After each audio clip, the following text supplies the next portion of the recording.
Okay, guys, we are live. So for those listening at home, welcome to the Dungeon Musings YouTube channel. My name is Kevin Madison, and I will be your friendly, Star Master this evening, because tonight we are carrying on with our ongoing campaign playing Paizo Publishing's exceptionally cool science fantasy RPG, Starfinder.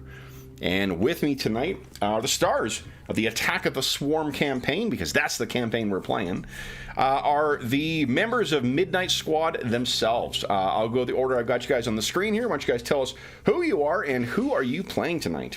First up, we've got Jeffrey. Hey everybody, I'm Jeff, and I'm playing Radagarius Bone Voss. He is a Vesk Crushball player and a Nanocyte soldier. Very nice. Next up is our resident armor smith playing our resident engineer, Dave. Hey everybody, I'm Dave. I'm playing Nikaralos, also known as Knickknacks. She's a Demaya Lashuntus and a mechanic of the second level. Very nice. Space Bear theme. Awesome. And last but certainly not least is George.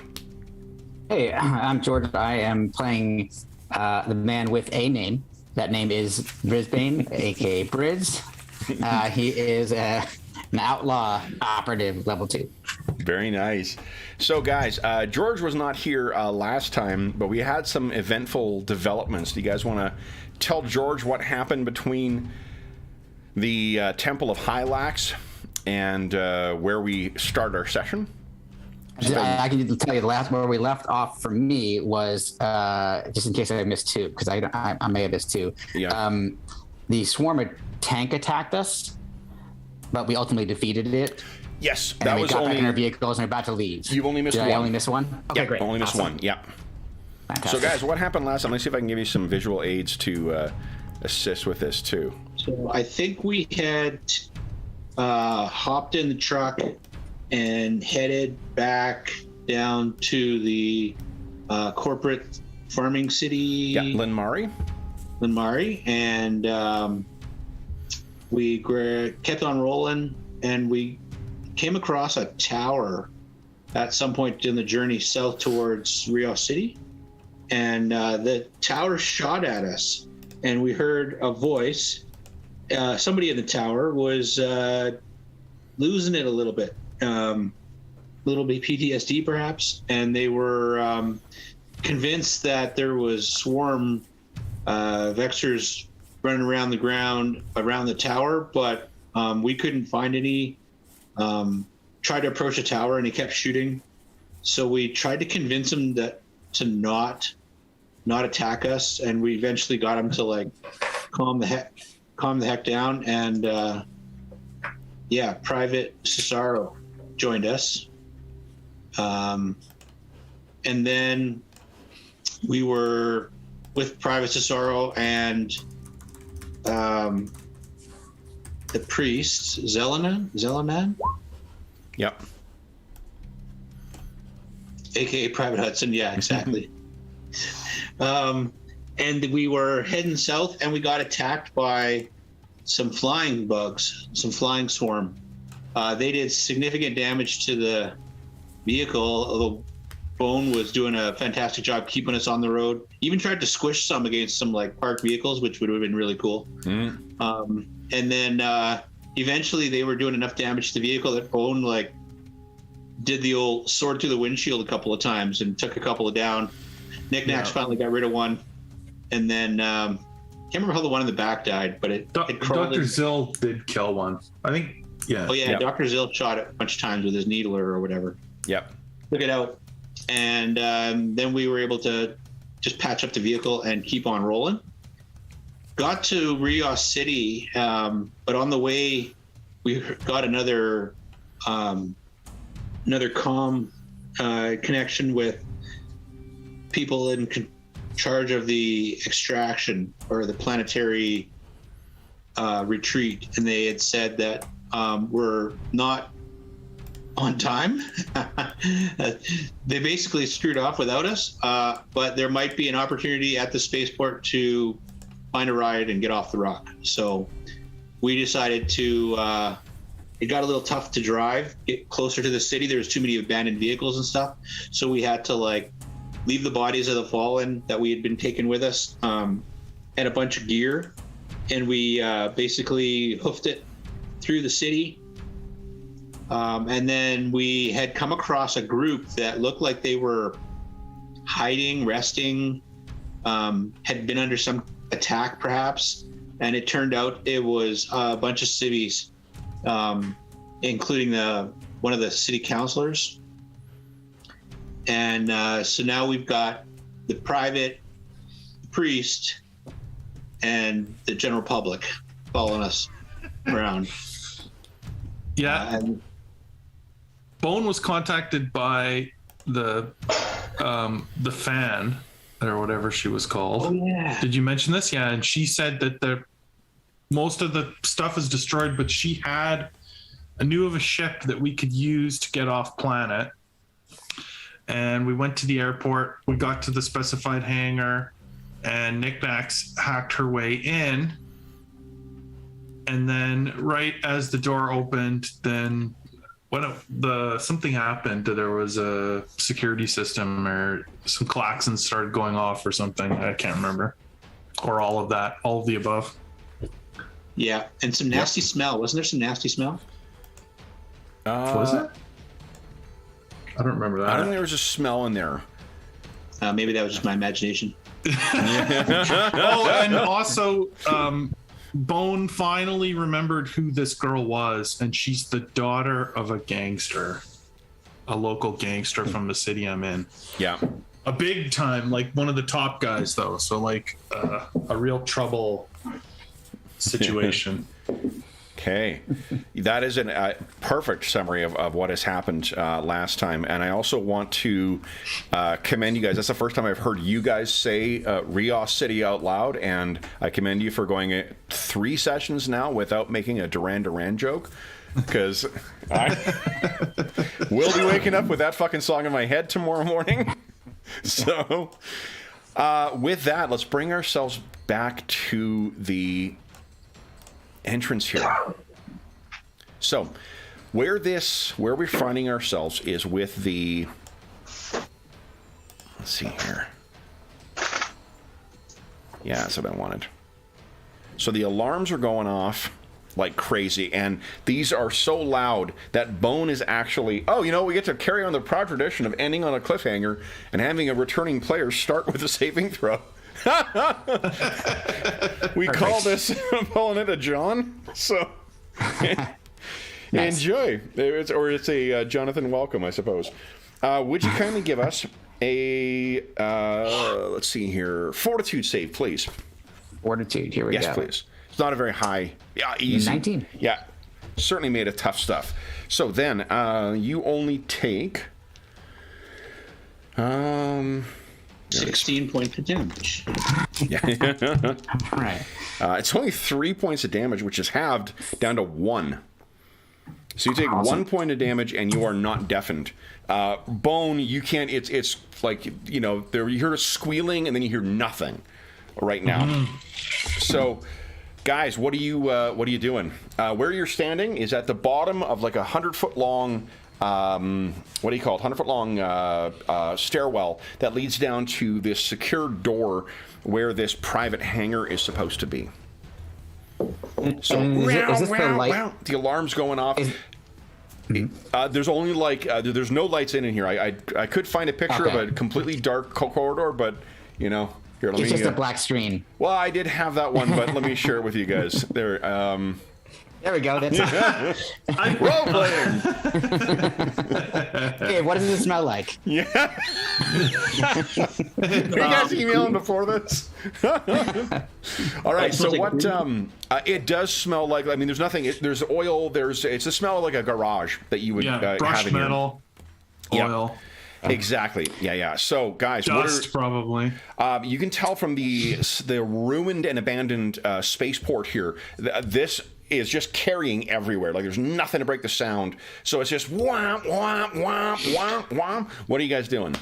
Bone is like, I don't know if you remember, but I went to the back of the line of people for safety reasons. So he's now at the back, and he's just yelling. He's just, we gotta get going. He can't hear anything, but he's just yelling. The whole line of like this, it's a concrete, or a ferrocrete or whatever space, term you want to use, that goes down into here. So it just channels that sound so fucking loud. What you see before you is a, where is it here? Space Fang Dragon. No. You can see... We had seen pillars of smoke and seen damage to the spaceport and the city, suspecting that the swarm had been here. So we figure there's potentially bad guys nearby. Yeah. This is probably going to not help. No. Frying pan into the fire. So what you see before you is there's a fairly large open area directly ahead of you that's about 30 feet, and then it goes out further than what you... Or which of you guys... Oh, Nick, nice, you got dark vision. It goes all the way to... Let's see, 10, 20, 30, 40, 50... About 60 feet forward until it hits another wall. And then there's a corridor off to your right that carries off down. That looks very much like what we see in the photo here, or the render, or whatever this thing is. Do I think I could potentially shut the klaxons off? You could try, most definitely, yeah. That was something we talked about at the end of the last session, but I couldn't hear you over the sound of the sirens, so I must have missed that. And are there any lights pulsing or anything, or it's just total darkness? Total darkness down there right now. So Nick Nash, well, you've got your gear out right now anyway. You want to try and see if there's anything you can do in there? yeah, would that be a computer's roll? That would be a computer's roll, yes. Okay, So give us, and you guys have 3 points of Astonishing Fortune to start. She's already hacked her way in. She's opened the door, figuring that maybe Bone's there's trying to usher the people this would be past you and into the engineering roll to try and get this thing disabled. And Bone, you can give us a diplomacy check if you like, or intimidation, whichever approach you're taking. Well, he'll start with diplomacy, but it'll quickly change if they don't listen. Oh, the stupid double clicking is back. Triple clicking. What the hell? Stupid mouse. Like, come on. Does not take. I know what you're getting for your birthday. Tourette's medicine? Oh. It takes in no time at all for you to gesture and for these people to start rushing down. Knickknacks, an engineering check or a mechanics check. There is no engineering, is there? Or wait, is there an engineering? There is an engineering. Yeah, I think there is. Oh, nat 1, baby. Oh no! No, man. The klaxons Do are you want to louder. spend one of those astonishing fortunes? Yes. Yeah. Yes, please do. Okay. Yep. Little did you know, the way that Roll20 has set it up, Pathfinder 2nd Edition is hero mode. This is fucking like Iron Man mode. Because you guys never get good rolls. It's true. There, the 19 is pretty darn good, though. So that is good enough for you. And there's the double rolls as well. Well, I was trying to get my plus 10 engineering in there. So There you go. Yeah, you roll Intimidate. That's right. Okay. Engineering, that's terrific. So then, knickknacks, you've got it shut off. And at this point, Bone, you can see people are beginning to push past you. Where would you think you would be, Briz? I think I'm between the two of them because I'm guessing that where Knickknacks had to go was a little bit ahead to find one of these access points. Yep. So that would mean I know you're Bone kind was of behind me. Yeah, you'd be kind of partway through. The hallway down is only 5 feet wide.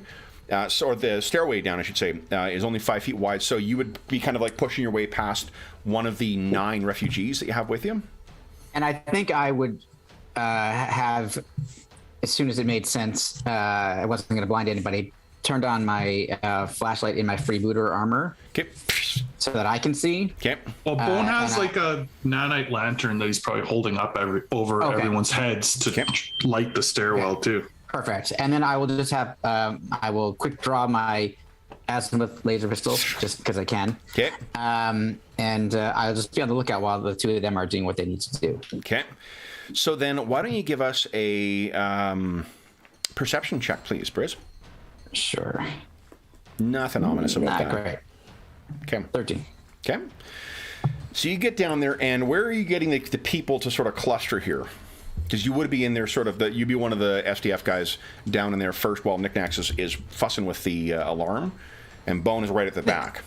I think I would like to get them near the entrance to the stairwell, but I want them to stay back away from it and not in the line of fire, like directly looking in. Okay. So that we can check it out first. Knickknacks, if you give us a computer's roll, you should be able to download a schematic of this hangar. See here. Oh, Nice. easy. Easy, easy, easy. Let me give you the schematics here.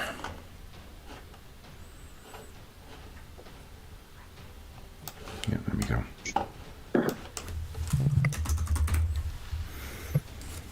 And now I've got fucking Megadeth in my head. I grabbed this glass and I didn't realize how full it was, and I just gave it a yank. I almost splashed water all over my computer. Oh no! That's all we need. So this is Hangar 7. And where you guys are, right at the top there on the left, that is the stairwell that you're kind of walking out of right now. Each square is about 5 feet. Where would you, and then on the top of the map, you can't see it, but that's sort of where the ending of the corridor is. Where would you be getting everyone to sort of to meet up here? In that big area to the left, or are you trying to push them down elsewhere? What are you guys thinking?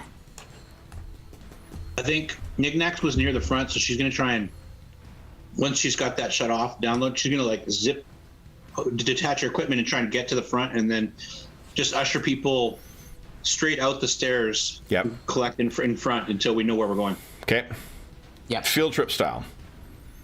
Everyone in line. Right. And is Knickknacks going to lead them, or do you want Briz to lead them? Where do you want to be, Dave? She can see in the dark, and she's got a ranged That's weapon. true. So, unfortunately, guys, you're not going to have much time to make a decision on this because the DM is an asshole. One second here. It goes down. You better be ready. Where is my...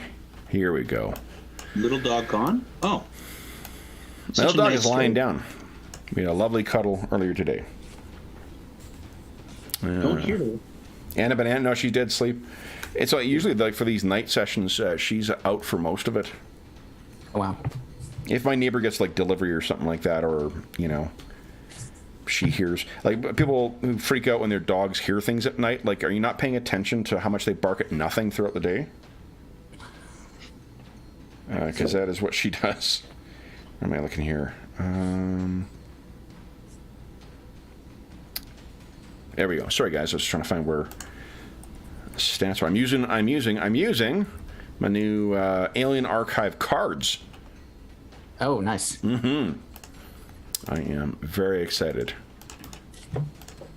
That Radiation Dragon is pretty awesome. I mean, okay, so what you guys see, and Briz, you are the one who sort of first notices because of the contrast of the dark and the glowing of light. But what kind of comes hovering around the corner, with that probe droid, ubiquitous whoom, whoom, whoom, whoom, whoom, whoom sound?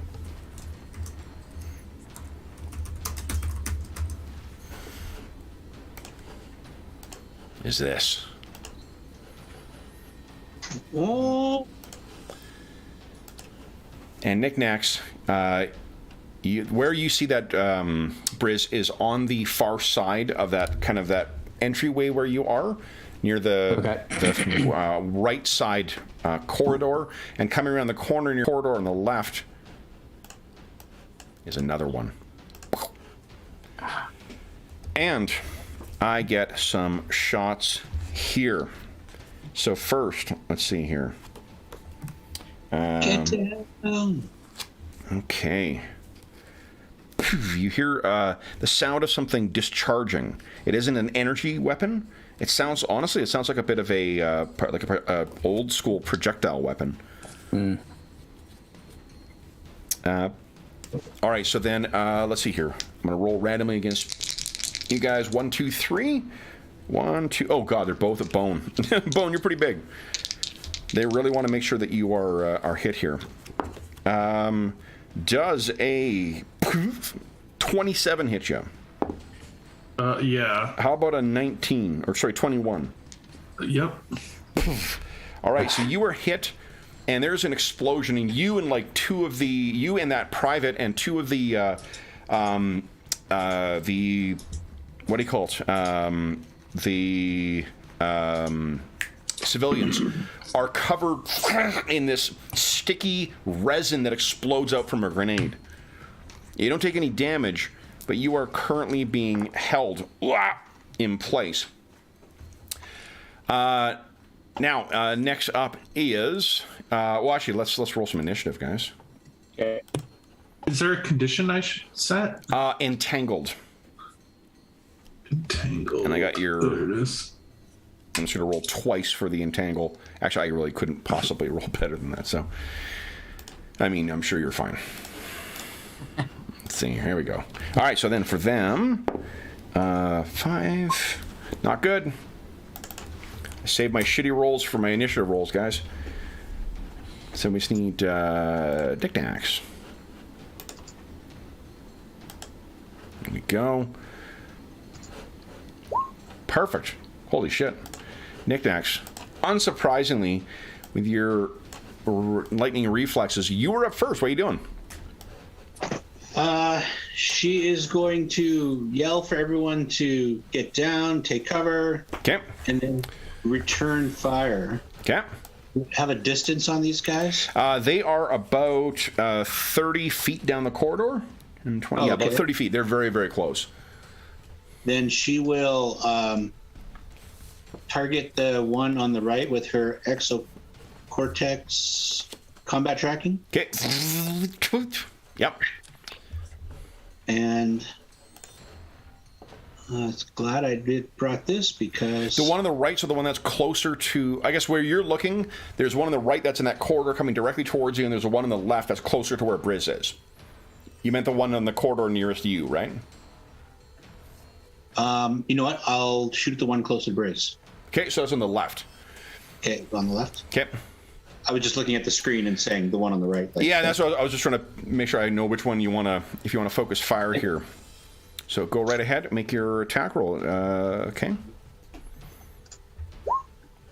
Go. You just threw your pistol at him. You're now disarmed. All right. But did you hit him? All right, another way. That was on. You call that an attack? Take this. All right, solid hit. Surrender. Take my weapons. Nice. Pow. So you fire it. It ricochets off of that odd, the geometric design on it, but it does adjust its hover, kind of wow, wow, wow, wow, wow, wow, and turns towards you.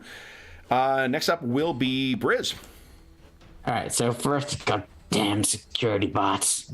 And then I already had my pistol out, so I do a spinning move at a kind of a feint and then turn back around to take a shot and like with my trying to get some cover around one of those walls there. Look like I might be able to grab some cover for myself. Yep. So here goes. There we go. Oh, yeah, I forgot to say it. So I didn't roll my X. I did say it. I did not roll my. No, but that's fine. I took it. And the 21 is your DC.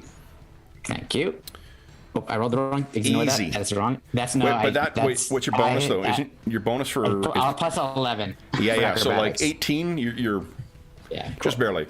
All right. Then, in which case, why don't you roll your attack roll now? Okay, great, perfect. Here it comes. You go. Come on. Big money. Flat-footed. That is good enough. Go ahead and roll your extra damage. Great. There it is. Another 4. Nicely done. Wow. So you hit one of those bluish sensors, and its sparks fly out of it. The light goes out. It's turning, and you can see it's trying to aim its the gun that's attached to its side. Bone, what are you doing? You can try and get yourself out of here if you like. Yeah. What do I? So this is just actual athletics or acrobatics to get out of here. Okay, so I'm going to activate my sheath array. Okay. And I'll just choose acrobatics and athletics as the bonus. for it. Okay. But I will try to just use athletics to get out. Okay. So it's 23 total. Easy. Like, this is nothing compared to your strength. You tear yourself free. All right, you are not held any longer, at least for now. Now it is the droid's turn. All right, so one turns back to you. Seeing that you freed yourself, Bone, there's a bit of a, like, and it fires another grenade at you. That misses and explodes. No doubt the targeting sensor that Knick-Knack and Briz damaged threw it off. The other one is going to try and shoot Briz. Briz, what is your ace? I'll tell you what the attack roll is. 11 plus, it's a 20 in total. Yeah, it's going to hit. I guess both of you. I should have said which AC. It is. Okay, then you take, it's energy, 5 points of damage. Non-lethal, though. You can feel your muscles seizing up as it's going through them. That is it for them. I guess I could. No, I didn't say I was going to full attack. So, Knick-Knacks, you're up next. I think she's going to just unload full round on this thing. So Okay. like shoot twice. Okay. To get your targeting sensor on, so it'll be +1 to the result.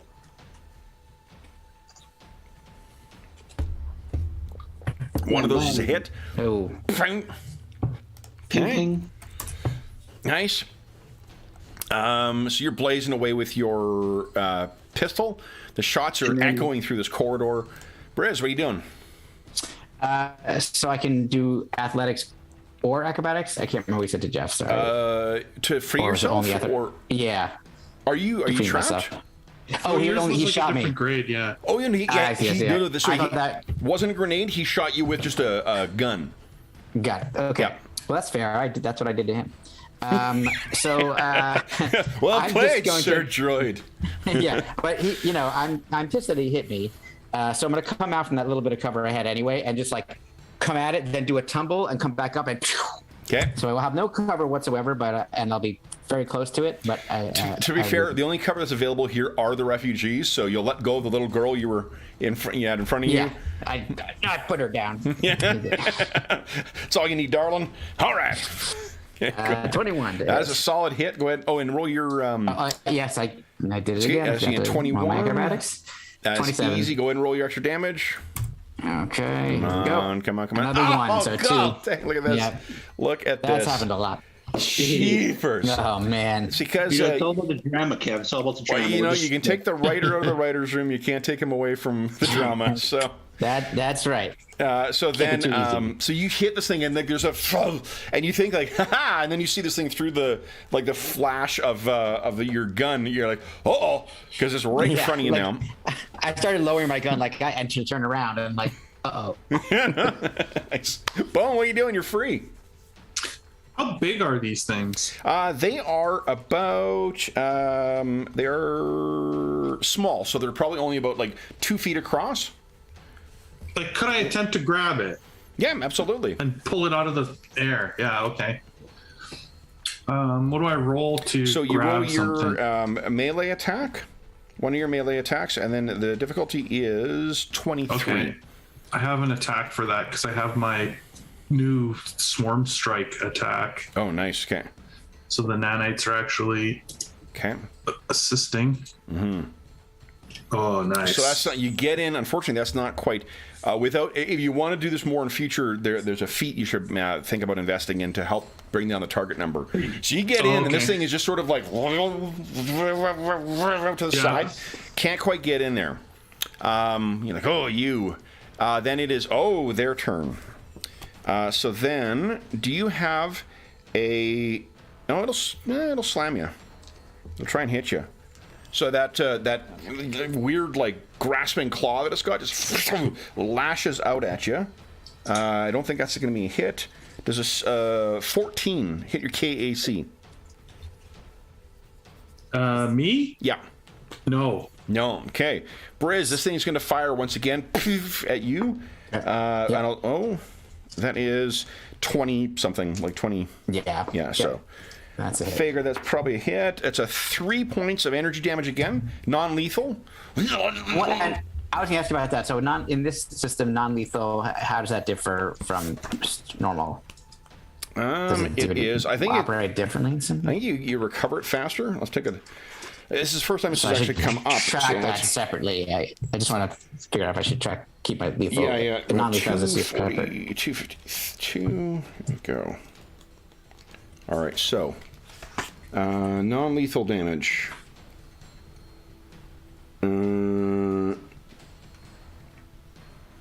They deal so non-lethal deals damage to both. However, when non-lethal would reduce you to 0 or fewer hit points, you're reduced to exactly 0. There's no material difference between recovering hit points and from damage and non-lethal damage, unfortunately.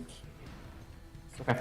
Yeah. So what I do see is there's some places where it says if you get taken down and it's a non-lethal blow, X, Y, and Z. Exactly. So like if you're taken down by yeah. non-lethal damage, you stabilize immediately. You're not dying. It's just that you don't. Yeah, unfortunately, you don't heal back. 'Cause I think in third, didn't you heal back non-lethal faster? Or I feel like you kept track of it separately, and when your non-lethal exceeded your current hit points, when they like flip-flopped, you had more non-lethal damage taken than hit points remaining, then you fell unconscious or something like that. But it's been a while since. I'll take a look on the break, just because it'll satisfy my curiosity. Yeah. Okay, so then that is it for the droids. Nick Nax, what are you doing? Let's finish it off. Okay. Here we go. Come on. Oh, dang. You guys have 2 points of Astonishing Fortune left. Do you want to reroll either of those attacks? No? I mean, Riz, you're up. I think you should. Okay, so... You know, acrobatics this shit again? I'm going to do the realistic version that I could pull off of the Trinity run up the wall and come back down to shooting. Okay. Gotta keep coming up with different. I can't do the same thing over and over again. They're gonna catch John, so it fails anyway. That's okay. Okay, that's okay. It just doesn't mean I've never tried this before. It's the first time I did it, so next time I'll be better. It's like, comes across more as like when a drunk guy at a bar tries to do that thing. Exactly.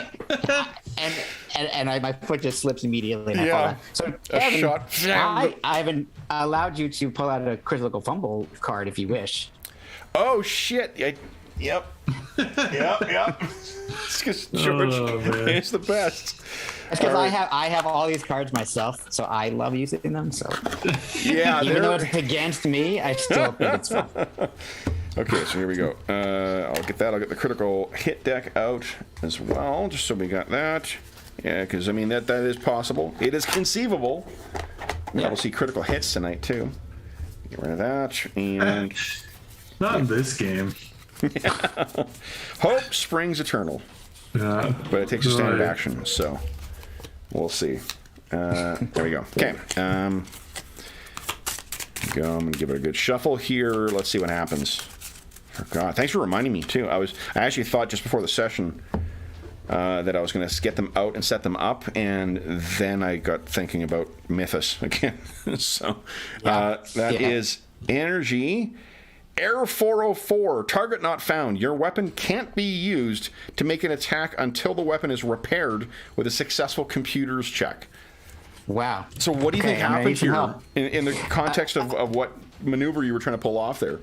I think, so the energy bolts that were hitting me from its ammunition, I'm going to say that like I try to go up this wall, I kind of slip and fall, and I tumble forward, and I come up with my gun to shoot it, and I actually touch the muzzle of its gun where there's still a little bit of electricity. And it goes, and I'm like, and I stumble back, and I'm like, and then a little bit of smoke is coming out. You look at the side, you know where there's like the ammo counter in Aliens? It says like patching. Right. All right. Okay, that was awesome and horrible. Yeah. Bone, what are you doing? Okay, well, I'm not going to try and grab it then. I'm just going to try and punch it out of this guy. Okay. Just a normal, with still that swarm attack, Yep, but like a physical. that is a hit. So you tear into this thing. That's low for damage. Did you? Yeah, I rolled really low. Okay. All right, so you tear into this thing. Part of it you kind of like get a rent along the side of its that hexagonal or whatever structure. Then it is their turn, and this thing is going to try and return the favor with a full attack. So, it lashes out with its hand and tries to get whack you with the gun. That means it's only +2. Whoop, shit. Madison, Oh. Jesus. 16 KAC is my best. That's exactly my case. That I don't know is- if that makes okay. it hits. So you deke out of the way of the one, you're like, ha, you stupid, and whang! You're hit by the second one. That is 7 points of damage. Yep. And then the one that's near you, Briz, because you described yourself as being in so close, I think it's going to try and do the same thing and just try and whack you with the things there.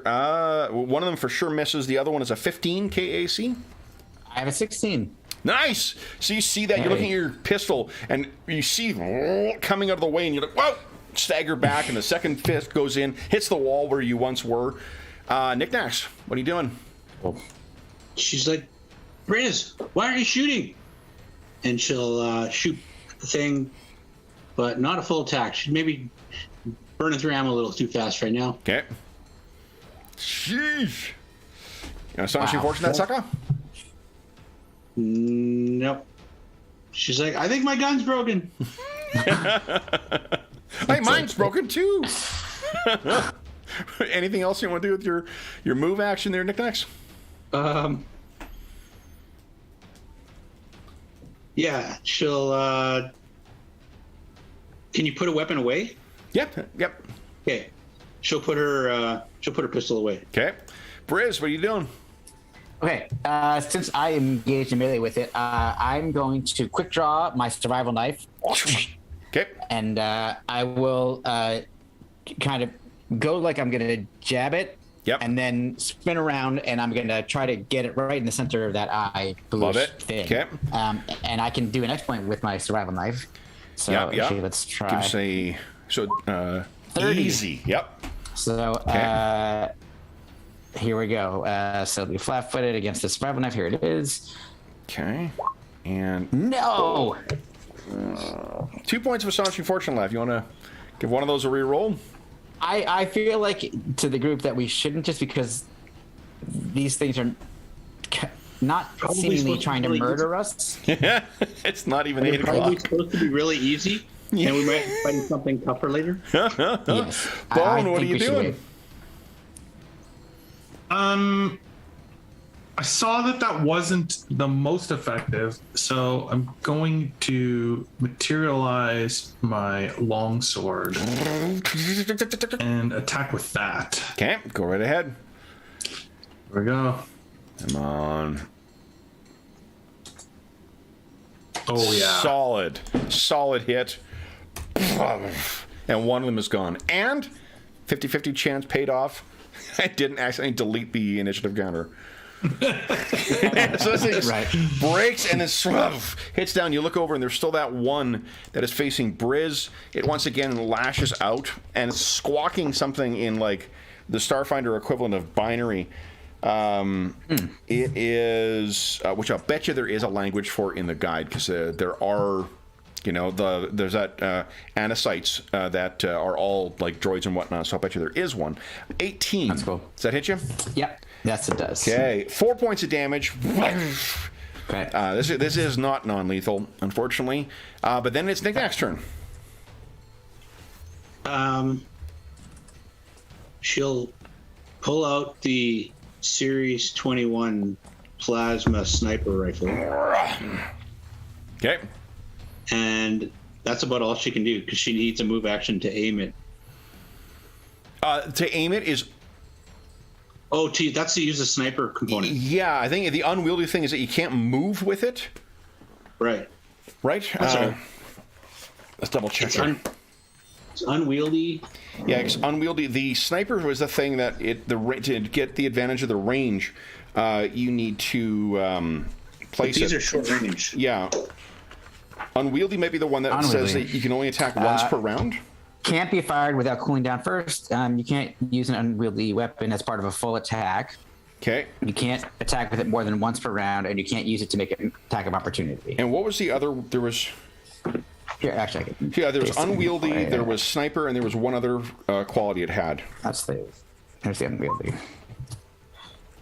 Yeah. Do you remember what it was, Dave? Is it on your thing there? Yeah, I'm just looking. That's sniper.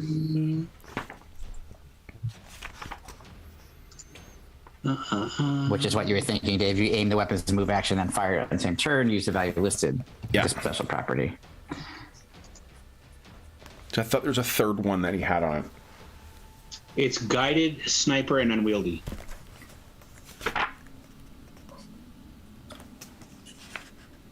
Guided. It might be an armory. Maybe I was gonna say I don't see it in the core book. Let's see here. Special properties. Okay, here we go. Cannot shoot anything. Guided. Hopefully not Briz either. Well, Oh, the guided is just the one where when you do, it's something extra you get. They get to ignore cover when you do use a move action to aim. So when you use a move action to aim, you can ignore cover and you can shoot up to 250 feet as your short range. So otherwise, you're good to go. That's not a great roll, though. You want to... Wow! And the wall is blown, and there's sparks that fly out, unless you want to spend Astonishing Fortune. we got 2 more shots to try to get it down, take it down before it goes Riz, again. what are you doing? All right. I'm going to. I feel like I'm engaged with it, but I'll take like a half a step back and leap on top of it. Okay. You love it. Go ahead, give us your acrobatics check. Come on. Here we go. 20? No. One so that doesn't off make from it. it. Doesn't That's mean you okay. can't attack, but just... Yeah, that's all right. Come on. Gotta try. 14. 14 KAZ. Are we missing any bonuses to hit here? No, not that I can think of. You leap on top of it. You see there's this port. You're like, ha-ha! And then it turns. You're like, oh no! And you go flying off, kind of stagger back against the wall, getting ready. You don't fall down, but it's thrown you off. Bone. Okay, and I turn to Bone. It's up to you. Okay. Bone steps over and swings his sword at it. Come on. Roll 20, be a friend. Oh my god. So you swing, it hits this thing a little bit. It spins it a bit. It will take a step back. Got like 1 hit point left. And then it's going to fire its gun at Oh god. Briz. Okay. 18. So that's a hit. That's gonna hit. Briz, you take. It is long non-lethal though, so you take 5 points of non-lethal damage.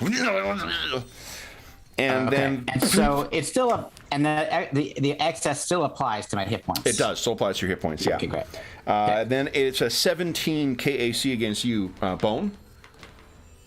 Yeah, that hits. Okay. And you're once again caught in one of these sticky grenade things. Knickknacks. Oh, goodness. What are you doing? Here it comes.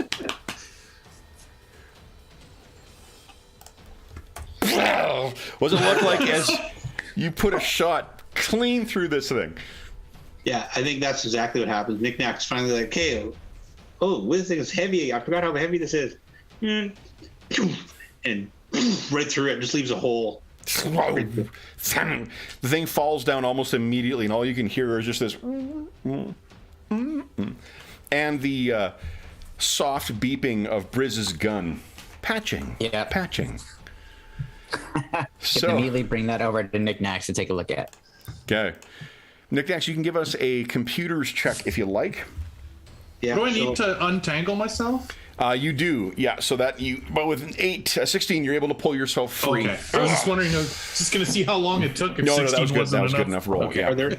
Are there cities that are tangled up? Maybe we got to pull them through. There's a couple. There's probably one that's still stuck. Yeah, but the others are sort of. I'll do that. Okay. Okay. While I hand my gun over, I'll do that. I'll sling the big rifle over my shoulder and take your gun and connect my computer and Okay. this needs to be recalibrated. What do you do to this? I don't know. These robots are Easy, tricky. easy. And on top of that, because you actually rolled a crit, well, I mean, it's not a Pathfinder 2, but you rolled really, really well. I'll actually give Briz +1 to hit on his next shot with it.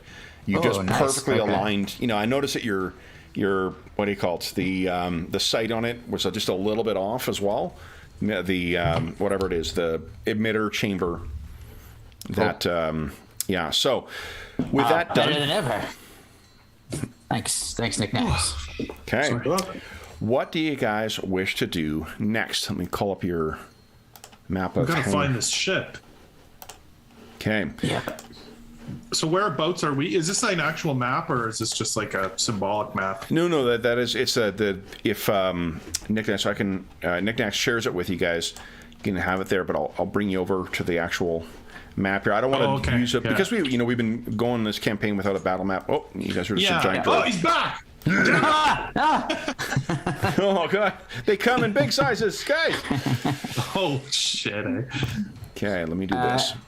And while you do that, Kev, after Nick Nack hands me back my weapon and I take a look at it and I see how much better it is than even before. Yep. I say, those bots. You think we should see if they sent any kind of transmissions or anything? And also, Maybe there are more of them. We should find out. And maybe we could try to find any weaknesses too. I wonder if I can check the security protocols through one of the bots. there seems to be a control room up ahead. What if we check from there? Yeah, if you're reading on the screen there, Nick Nax, let me just resize myself here, Scooch. I wanted to make it bigger for you guys, and then I made it impossible for me to see. Good job, Madison. Good job. Pro DM. I'm assuming like this here is like the control room. Yes, what you've got is this is the control room here. This over here is listed as your doom. No, I misread that. Power management. Weird. Over here is identified as freight elevator. Back over here is fuel control. Back over here is staff area. This is flight control right here. That's the hangar, of course. And the... Say again? Is there actually a ship in the hangar? Well, We haven't checked yet. yeah, this is just this isn't a live display.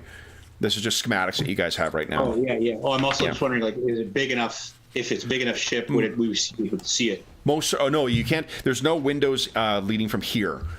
You know, like, so these are depending on the all nature of the ship that's going to be in there, some of them will have backwash. So you either have to have like very expensive and treated glass to protect against that, or ferrocrete, which is what most of these walls are made out of.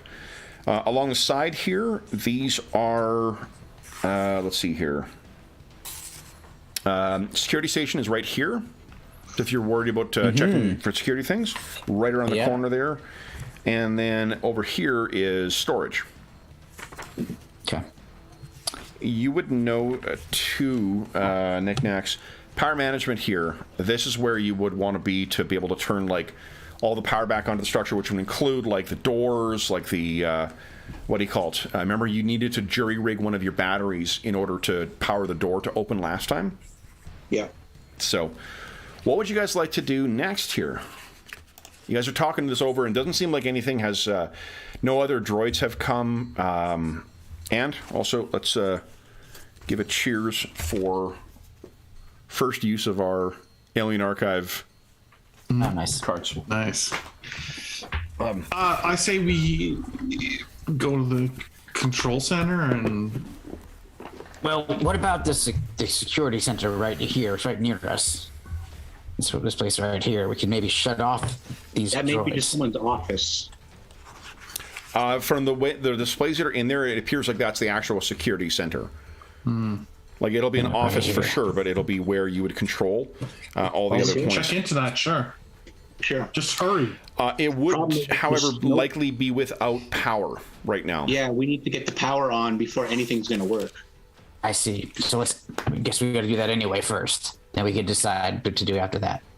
Okay.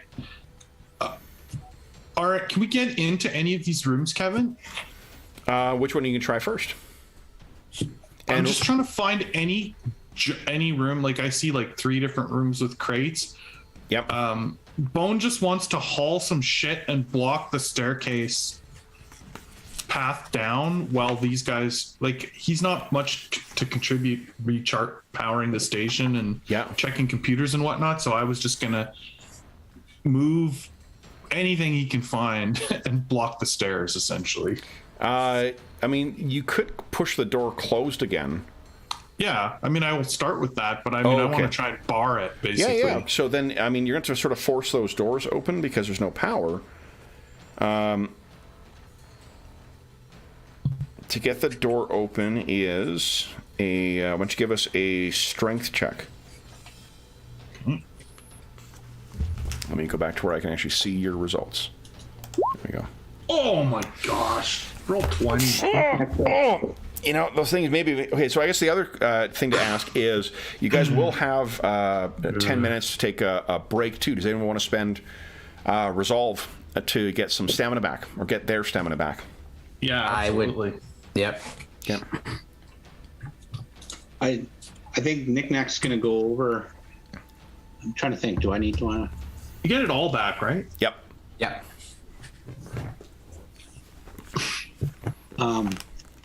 She goes over to where Bone was pushing on the door, and she's like, "Oh, did you want me to close this?" I want you to work on the power and getting us out of here. I'm just trying to block the stairs. If anyone wants to treat deadly wounds, because you don't have your medic with you right now, you guys could. I don't think you've been subject to it today.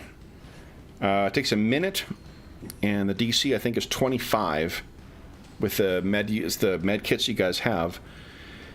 Restores 1 hit point per level, so it'll be 2 hit points. Then for every 5 over, you add your intelligence modifier to the amount healed.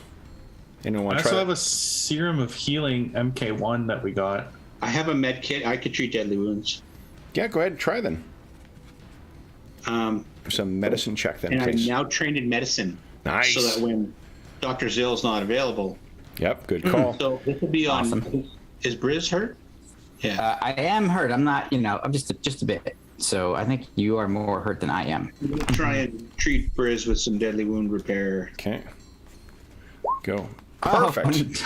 Right on Now, the dot. give me just a moment to look this, and let's put this on our character sheet somewhere, because I think we look this up every session. Yeah, probably. Well, they've hidden the difficulty numbers for this with the equipment, which is just, I mean, it's a 300-page book, so I mean, for them to have a couple of questionable placements of things, that's fine. But it So you want me to is. put this in the med kit section? Yeah, maybe just so we know, we can always look it up, because we'll always know what it is, because I never remember. Yeah. It is DC 25. Apparently, I do remember. Never mind. Wow. Yeah. Look at that. My encyclopedic knowledge of useless bullshit pays off once again. It's not. I'm not surprised. DC 25 for treat. DC 25 for treat deadly wounds. Yes, that means you recover 2 hit points there, Briz. Oh, excellent. Thanks, Knickknacks. Yeah, and yes, You Dave, fixed that's my right. gun. Yeah. Do you want fixed to try my and treat gun and yourself you- in and you Knickknacks? fixed You're me. down by 5 as well. Yeah. She didn't get hurt here though. That was her wounds from before. Were you healed at all from? You know what? I think you were, because you think were Zill really went badly hurt on the drive in, right? She was down to like 2 or 3, and Zill got her back up to 11. Yeah. So treat deadly wounds may.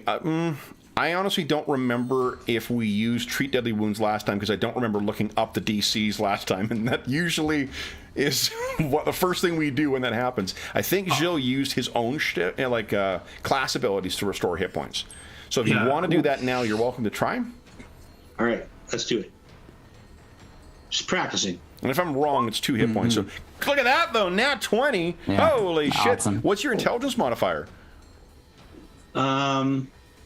She has a +3 intelligence Fuck, modifier. 5 hit points. You're back up to full hit points. Awesome. Wow. Dr. Jill would be this very is proud. This is where Knick-Knack starts to glow, because like she's been having this existential crisis about not being a sniper and not being a soldier, and she's like, okay, but I can fix guns, I can heal people, and I can pilot, and okay, I think I know what I'm doing. Very nice. I just shoot when I have to and hope to hit something, and then, I'm useful in other ways. Yep. Awesome. And you're feeling better, too. Like goes, all right. So then... Do med kits have charges? Like, do they expire after a certain number of uses? Or? I don't believe so. Can you check the date on it? I think that it... I'm kidding. Let's see. No, this one was already expired. Yeah. It's got some, it's like a skanky beer med kit.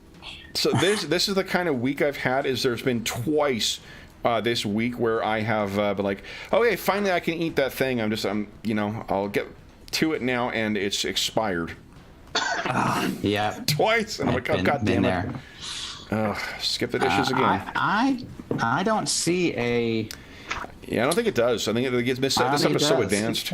It's probably like a toolkit, right? You got like bandages, first aid kit, or whatever. And all this stuff, it's very. I mean, this is going to outlast. None of you guys are elves, so like it's going to outlast most of you. I think the one that is the sort of consumable version is the med patch. It's a disposable medical device. Okay, so then. Oh no! Actually, no. That looks like it's no. I'm not looking at that up too now. That looks like it just stays around too. So then, we're all used to AD&D. Yeah, exactly. It's just going to go off tomorrow. Right. This is perishable as a cracked egg. Oh, so where would you guys like to go next? And Bone, you've made your way down the hallway and in the dark, and you started dragging some boxes. Oh no, you didn't get the door open. Not yet. No. So as you guys are sort of treating each other, and the are you going to keep the refugees at the north end here? Can I go back to the other side of the door and set a quick timer, like, have it shut in 5 seconds or something, and then just run through? You can easily, I think, you can do that. Yeah, you won't have to worry about carry the battery out, hit the thing, and it kind of closes on just connect the battery, connect it on the other side, and then program it to close. No problem. There's no consequence for failure this time. I think that Bone would get the people to muster like somewhere like here. Okay. Because I mean, I don't know. That's the stair. We don't want them in the north by the staircase. And this is like, I'm assuming this is where we go into the ship area, right? It seems like it, according to these schematics anyway. Yeah. What kind of jerk would give fake schematics too? But So then they're close to the ship, and I mean, like, this is like they're close to the control center. They're a little ways away. I don't want them right by the power system in case something goes wrong. Yeah.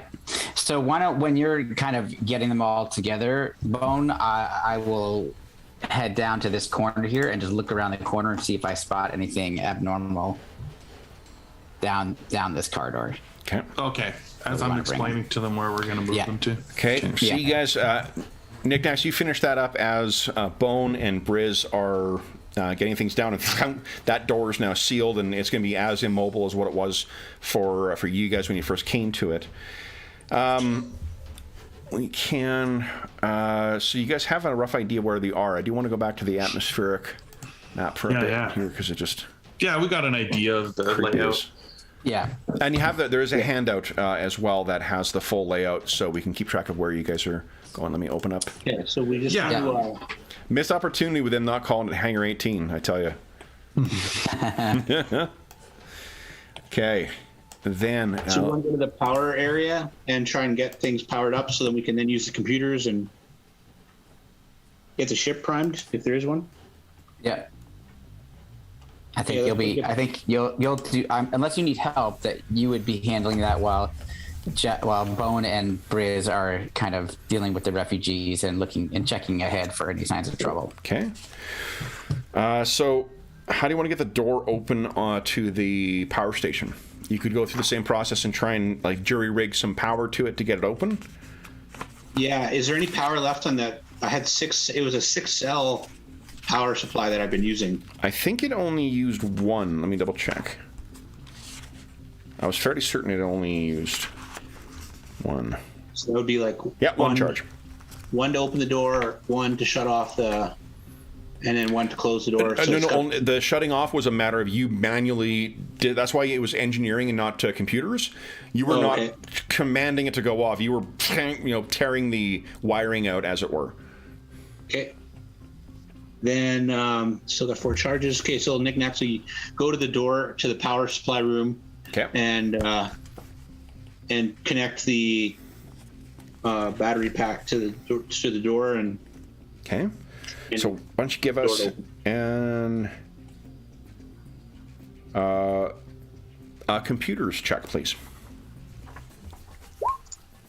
Easy.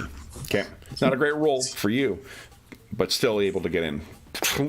And it the door slides open, and within there, this you find, oh my gosh, guys, block text. The center of this room is occupied by a power core that stretches from floor to ceiling. Cables attached to the core stretch in all directions overhead, and a security camera is pointed at the power core, and a computer terminal adjacent to the core emits dim light. Okay. So you open the thing up and... I'll go to the computer terminal that's emitting dim light and see what is its current status. Sure. So this will, you'll have to get this thing going. You're not familiar with it, so it will actually require a computers or engineering check, whichever one you want to use. But you have, I think, enough experience with this type of stuff, having worked on the station before.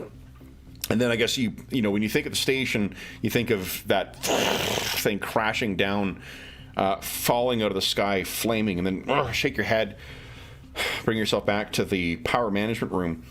It'll take about 10 minutes for it to fully cycle through before it starts functioning.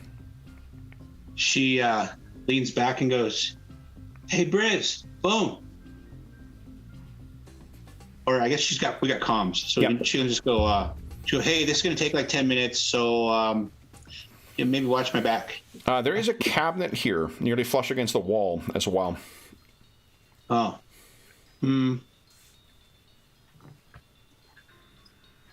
Yeah, maybe she'll check the cabinet first. Okay, space mimic. Just kidding. This is... I've already ticked that box off in Crystal Shard.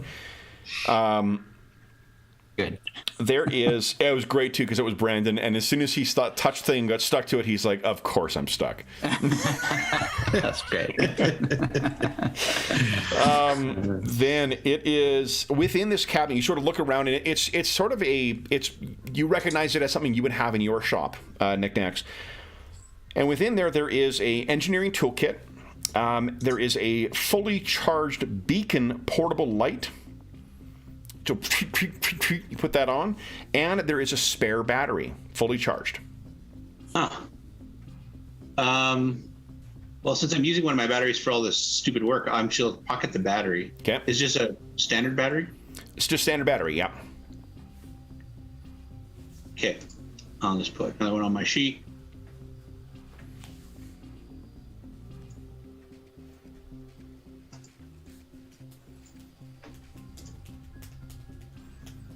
And she's like, "Hey, there's a light in here." She'll turn it on and go walk and put it by the door so that it emits out into the Sure. area. You got it. And an engineering kit. It sounds like useful. You hear sort of the private come over the comm. He says, "Sirs, could we bring that light down for the civilians?" Come get it. Okay, he heads down, collects it, brings it back. And then Nick, sorry, you wanted to make a computers or engineering check to try and get this thing cycling? Yeah. So is my computer function like an engineering kit? I don't really take an engineering kit. Yeah. Let's see here. I think that's the way the mechanics thing works. Let's just double check. That's a good question. I know it's good for computer checks. Yeah, it's a good question. Your custom rig. When using the rig, you always count as having the appropriate tool or basic kit for any computers or engineering check you try. So this already counts as that. If you want to pass it off to somebody else, they're welcome to take it. But okay, I'll be like, "There's an engineering kit if anybody wants it." And then she's going to go to the computer and sit down and try and get it rolling. sure. A little holo display comes up in a very light or dim kind of blue light. Hitting a bunch of the light. 2 points of astonishing fortune left. This might be a time to use one. Yep, I agree. I was watching a video on the history of Fallout, the Fallout video games. So it would be a great ending for me. Let me try, guys. And we see a mushroom cloud come up from a ruined spaceport. All right. So then you have that is. Let's see here. Yeah, good enough. So, and I think it's a little more complicated than you think. Like it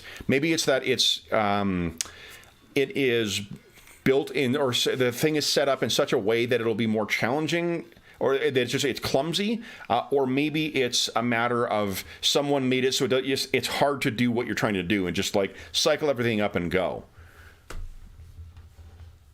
Yep. You guys did have some suspicions as to whose hangar this was, too.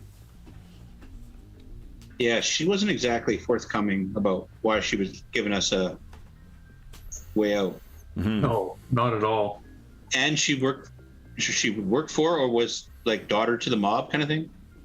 Yeah. Her dad is the leader of this organization. Mob girl. Yeah. So it's beginning to power up. You guys can all hear in the corridor. There's that hum that comes from the power core as it begins to sort of power up. Knickknacks, unless you've got anything else in here, you can leave, and that big security door will close now. What do you guys want to do while it's warming up? I want to find another. I want to detach my battery.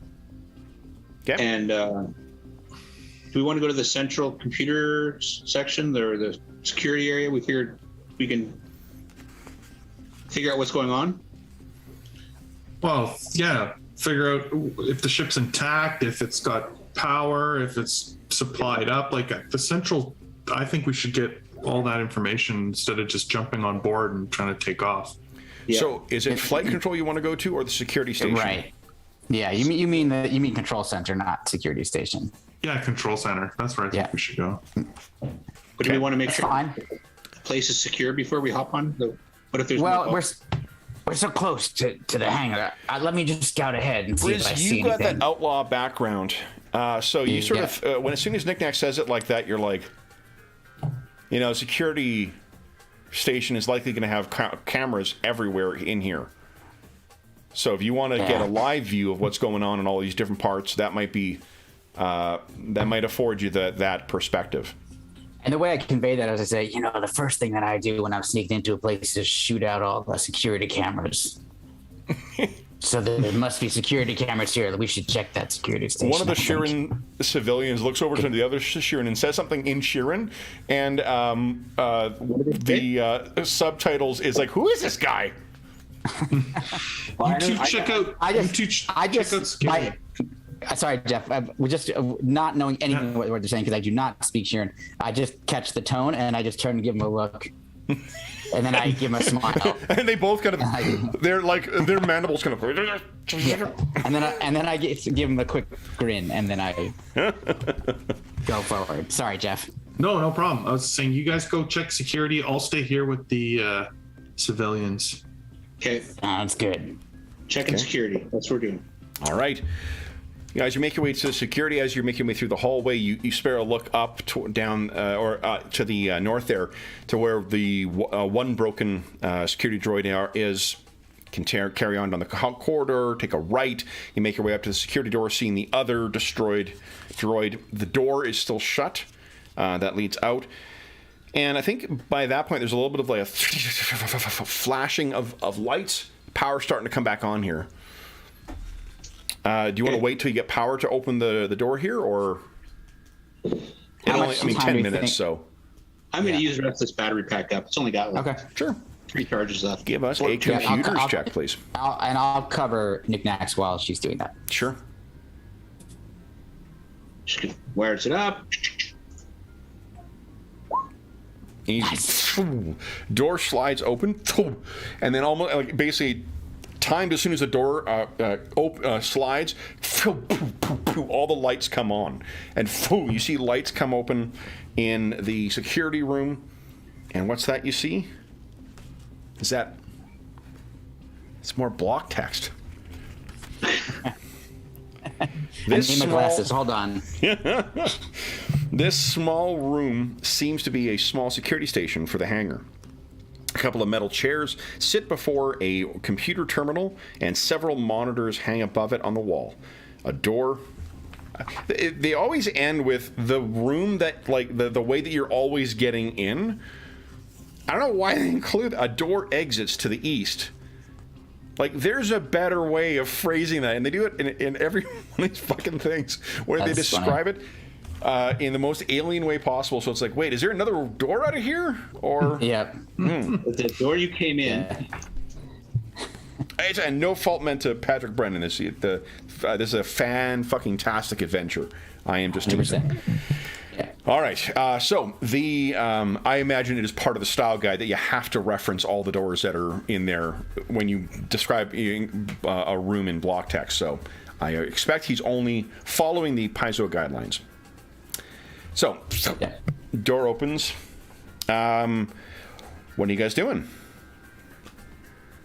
Maybe it's like one design team made up the map and the other one was doing up the text. They didn't have the. Well, I think there is like for other publishers, like there are style guides of specific ways you have to describe things and the way you have to write certain elements. So, and there is like no joke, every single Pathfinder one is like that too, where it'll describe every entrance and exit, and you just have to. If you're reading it aloud like a bush league DM like me, you need to just adjust that little bit in there to be like, wait, what room am I? How many doors am I?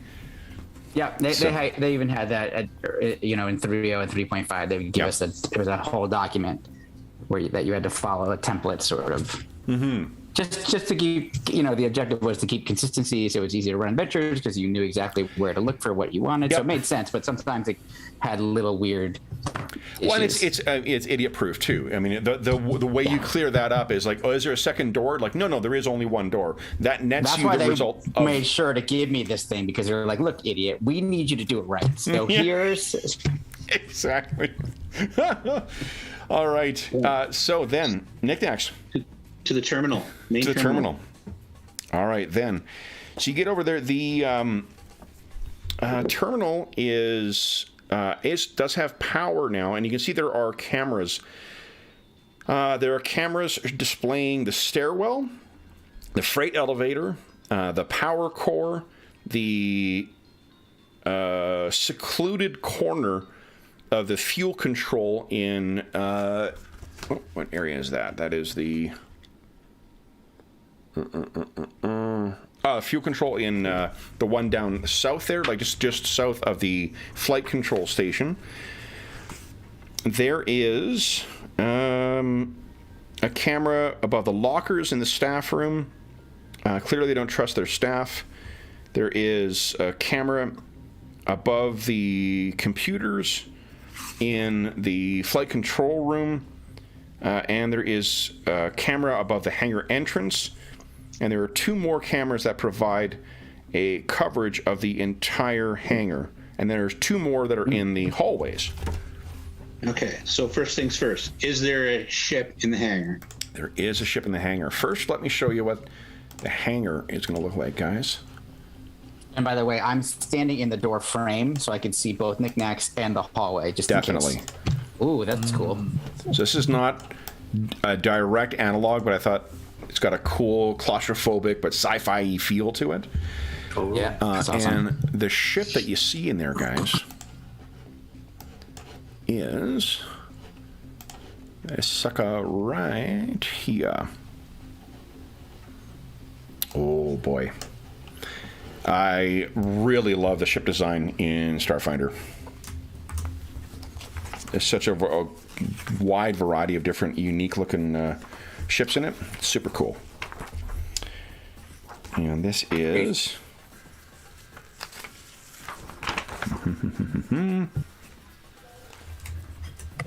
Checking the name again, guys. Sorry. That's okay. I find the overall aesthetic of the game really well done. It's cool. It's an amalgamation of many different influences, of course, but they brought it together in a unique way and then added some other additional elements. 100% agree. That were totally original, and so it comes together in a really cool way. And the art direction is great. Yeah. This is, hopefully I didn't build it up too much then. This, guys, is what you see in the hangar. It's just a box. Yeah. Yeah. Exactly. Oh man, that looks like a luxury ship. But we're stealing from the mob, so Makes sense. And the name of the ship, guys, is the Terminus Wild. Reminds me of the Paradise ship that they take in Fifth Element. Yeah, totally, right? Yeah. Oh yeah, yeah. Does it, Ship. I can say I'm not gonna say anything because I don't know what Nick Nax is stating out loud or just taking in as she looks at all the stuff. So I'll wait till we. What I talk to can that. say is, as you're looking over here, Nick Nax, would you give us an engineering check, please? okay. Well, initially she's just looking for like, is there any swarm anywhere in here? Are there any other bots that are on the patrol? No, definitely not. Nothing you can see that's obvious. Let me make a quick secret. What's your perception bonus again? Perception is a +6. +6. Okay. Okay.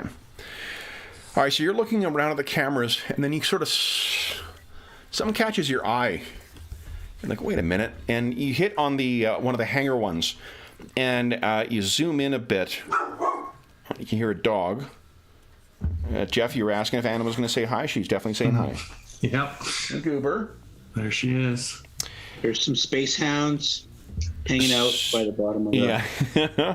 So normally, the fueling of a starship is just an automated process. You hit, some stuff, and then there's the faster on fuel that gets put in there. But what you can see is that there's a clamp that holds the hose in place normally, and that is broken.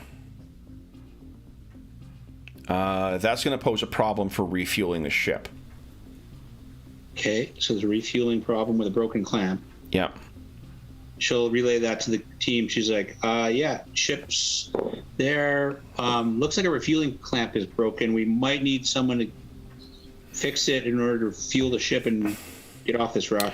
You could fix it, or you could sort of hold it in place. Maybe But I mean, holding in place. place can be fucking exhausting. And holding in place will be fucking exhausting. By which I mean someone would need a fortitude save when it's over or get fatigued by the effort.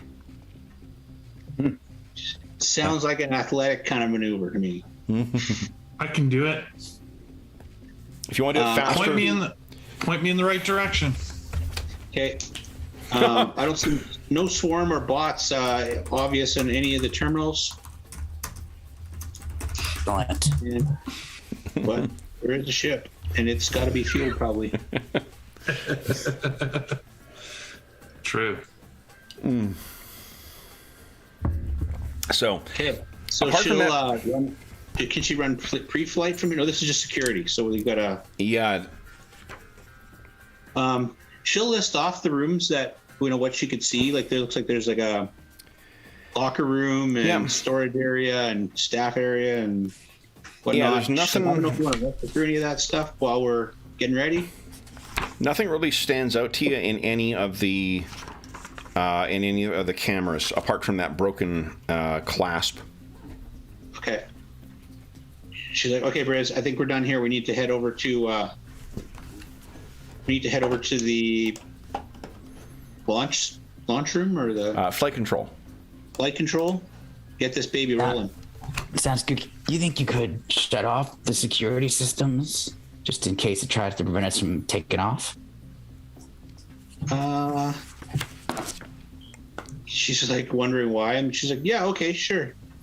Is there a way to like So to do that, you'd have to hack the computer. This is a tier 3 computer, which means it needs a DC 25 computers check to hack it. Wow. Oh, wow. She's like, this is going to be pretty challenging. Give us a, Nick Nash, give us a perception check, please. Perception check? Yeah. Fucking nice one, nat 20. So then you thought, you're like, wait a minute. And you go back to the staff room, and you sort of, and looking it over, and you can see from the angle, not on the one side, but the other side, there are lockers that are open. And on the top of one of them, someone has left their pass card. And one of the things we talked about a couple sessions ago was the way that sort of like two-factor authentication works in the Starfinder universe, where if you have a physical thing, it'll give you a bonus to it. If you have the physical thing and the password, you have access, no problem. If you have one of those two things, it makes your hacking easier. So if you have that pass card, that gives you a +4. So that would bring that DC down to 21. Hey, Briz, I could do a lot easier job hacking in and turning off the security if I had this pass card. And she points to a screen on the thing in the locker room on someone's hanging from their locker or whatever. I'll be back in a few seconds. Okay. I'll head off towards it. The small break area has a refrigerator unit. Oh, that's not what I'm looking at. It's the staff room. Oh, yes, it is. This small break area has a refrigerator unit, a beverage dispenser, comfortable seating, and a round table. A row of lockers set into the eastern wall. Beneath a security camera and a holographic counter marked days since a workplace safety incident. Wow. So you can see there is the card is exactly where you saw it, and you can't help but just spare a glance over at the others, and you see, hey, there's something in one of these other hangars too.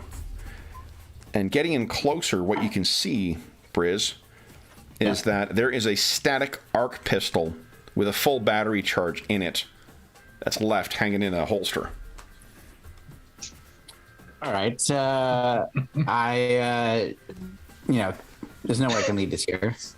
So I will grab that as well. Okay. And the whole time I've got, my pistol out, and I'm like checking to see if something's going to jump out. I mean, could happen. Yeah, absolutely. But then I make sure I grab both that and the card. And on the way, just as I'm leaving, I stop by the beverage dispenser just to see if anything comes out. Checking the coins. There's no credits. Can I just see if someone didn't get their drink last time? I mean, you can easily break in and get a drink if you like. No, it was like a quick, So how about this? We see you walk over, and then the next we cut to Nick Nack sitting down. You put down a canned beverage, and you got another one in your hand, and you toss the thing down. There you go. And at the same time, I'm smoking a cigarillo and drinking. Well, I mean, I think if you look out from the security station on your way back, we can see that every one of the civilians also now has a drink that they're nursing that Briz, passed on his way back to you. Awesome. Nick Nax, what are you doing? You got the card? I'm going to sip my moonberry grape and put the plug in. Okay. This will substantially make it easier. Why don't you give us a computer's check when you are ready?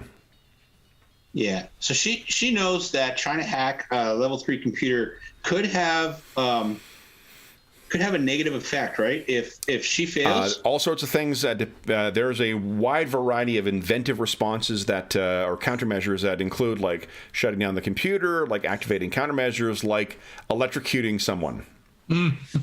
Yeah. So she's gonna hey guys, I'm gonna try and hack this computer. If this goes poorly, be ready. All sorts of crap could come down, like bots, security measures. You might need to resuscitate me. Okay, thanks. Good.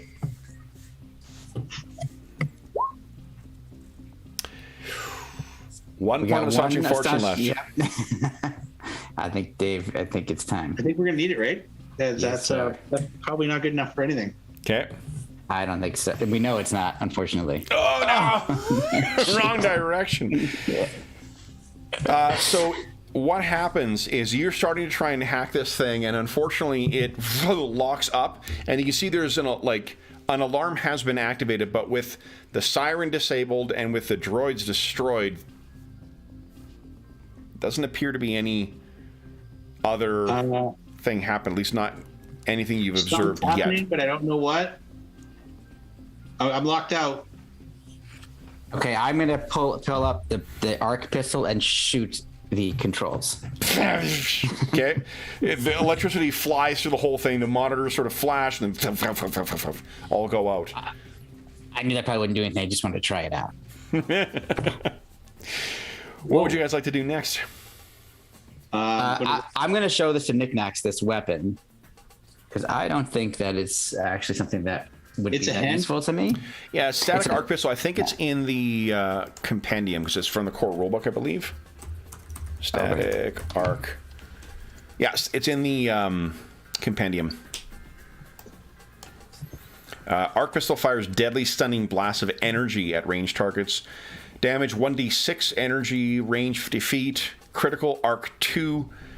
Each shot uses 2 charges. It is a light weapon. And it's small arms, so I think it does. Oh, it is small arms. Yeah. So I could actually use it. Arc, the attack's energy leaps to a second creature. Yeah, that's pretty cool. Oh, that is cool. So well, see, I'm put it up for grabs though. Like, you both have saved my ass on more than one occasion. Like, I want to make sure I'm happy whoever's hands this is in, because I know it's going to get used to save my butt. I rarely hit with anything, so it doesn't matter what I shoot with. So All the better than when you do hit, it hits 2 people. Right, but if Briz is shooting it and he hits more often, it hits 2 people more often. I think it's more powerful than in terms of stopping power, than what your Azimuth pistol is, right? It does a D6 instead of a D4 on damage, first of all, plus it can attack 2 creatures. So, not to mention the stun effect. Yeah. So I wouldn't mind. I'll hold on to it for now. If somebody else wants to take possession. Take it. Excellent. So I will now have a double holster. I have one on each hot side. Awesome. Oh, I like that. All right.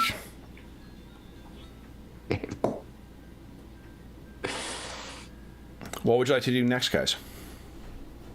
Briz, why are you standing with your hands like this by your waist? Oh, no reason. It's not high noon. Don't you need me to do something to fuel this thing?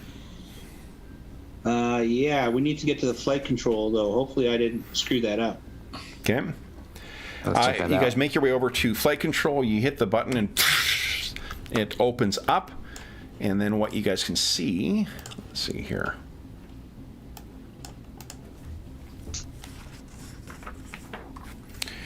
A row of computer consoles is set into the northern wall beneath a security camera and a transparent aluminum window through which the hangar can be seen.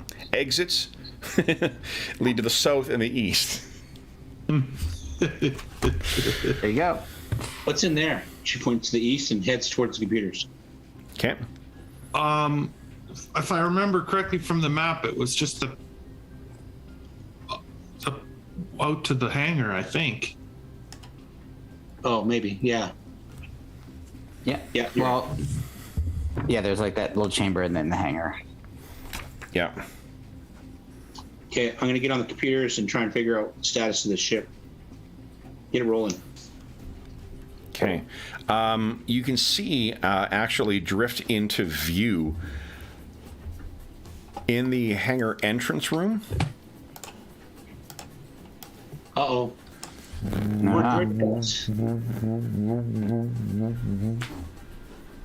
I like how you've reversed Droidica with Duck and Droid. Yeah.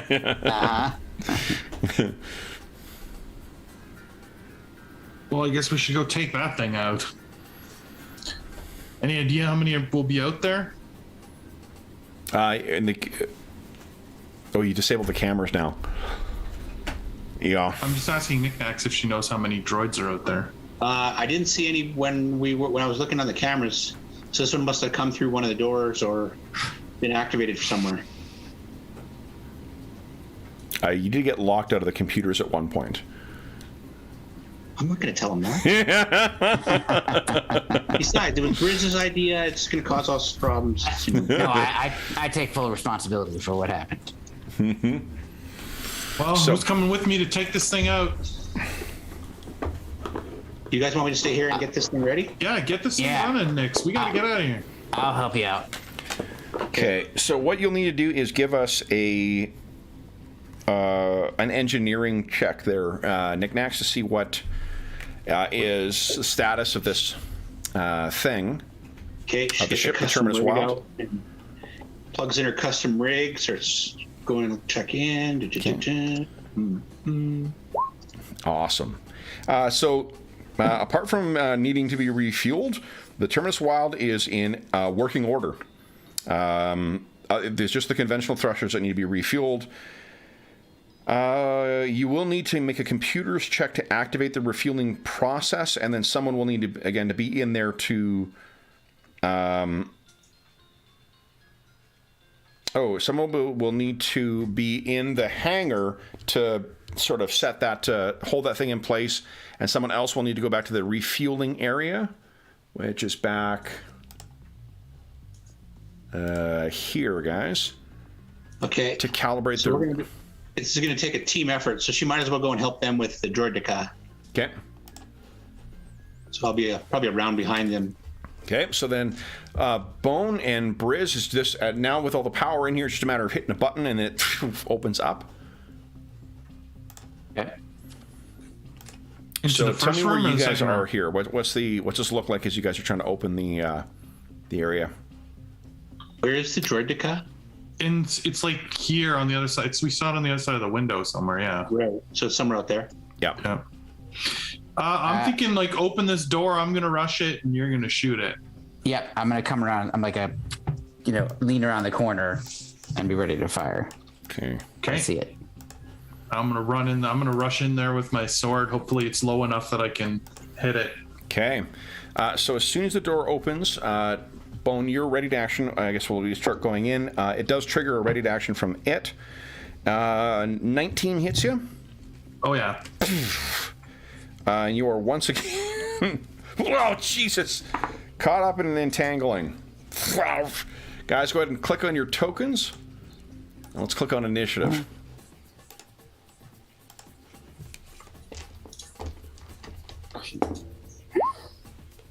It is a 15 for that thing. Oop. I'll be around late. These things would be almost impossible to fight one-on-one.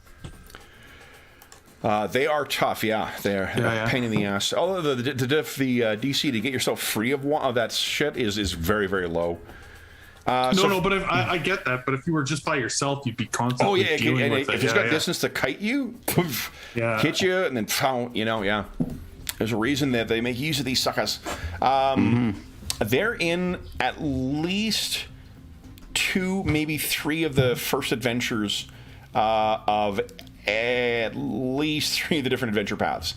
Oh wow! Yeah, it's a good. I mean, low-level robot thing. Yeah, that's fucking that's good. cool. Good adversary. Briz, they're the goblins, effectively. Forget the Skittermander nonsense. It's Right. observer class droids. Briz, you're up first. What are you doing?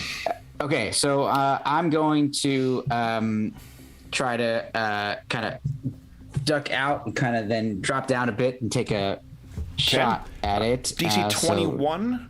21, thank you. Acrobatics check. Here we go. 27. Easily, All right. yep. So I'm using my arc pistol, just to be clear. Nice. And here we go. So it'll be flat-footed, and then maybe extra damage. For 7. So this seems to be particularly effective against it. You see, when it hits, electricity flies through it. Go ahead and roll your extra damage too. I'll take 3 everything. more. Nice. Okay. So check this out.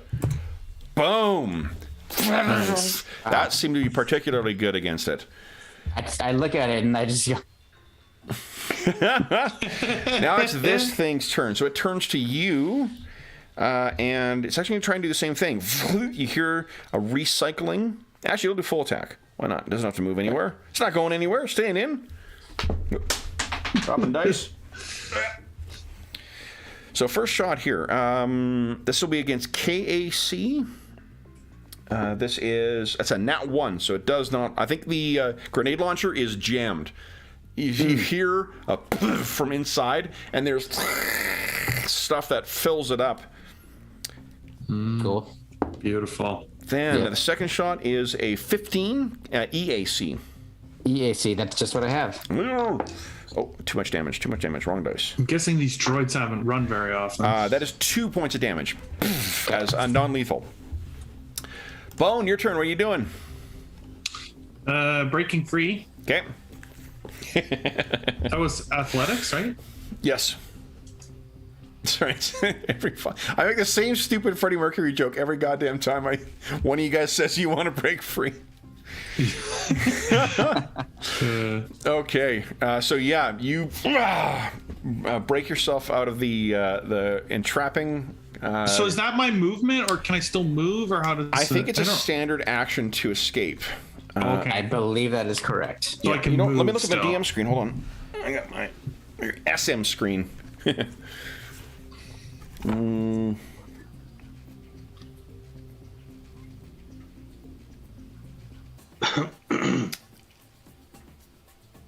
it doesn't say one way or the other on the DM screen. There isn't an escape action.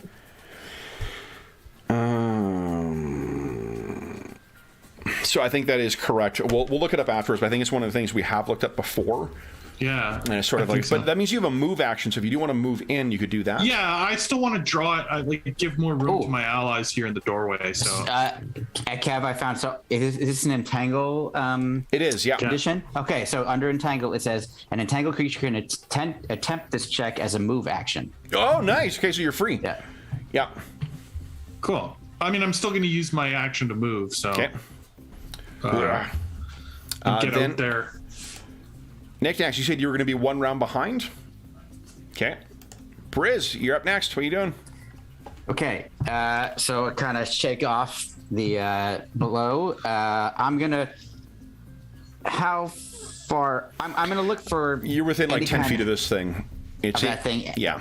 Okay. All right. So I'm gonna kind of tumble toward the ship.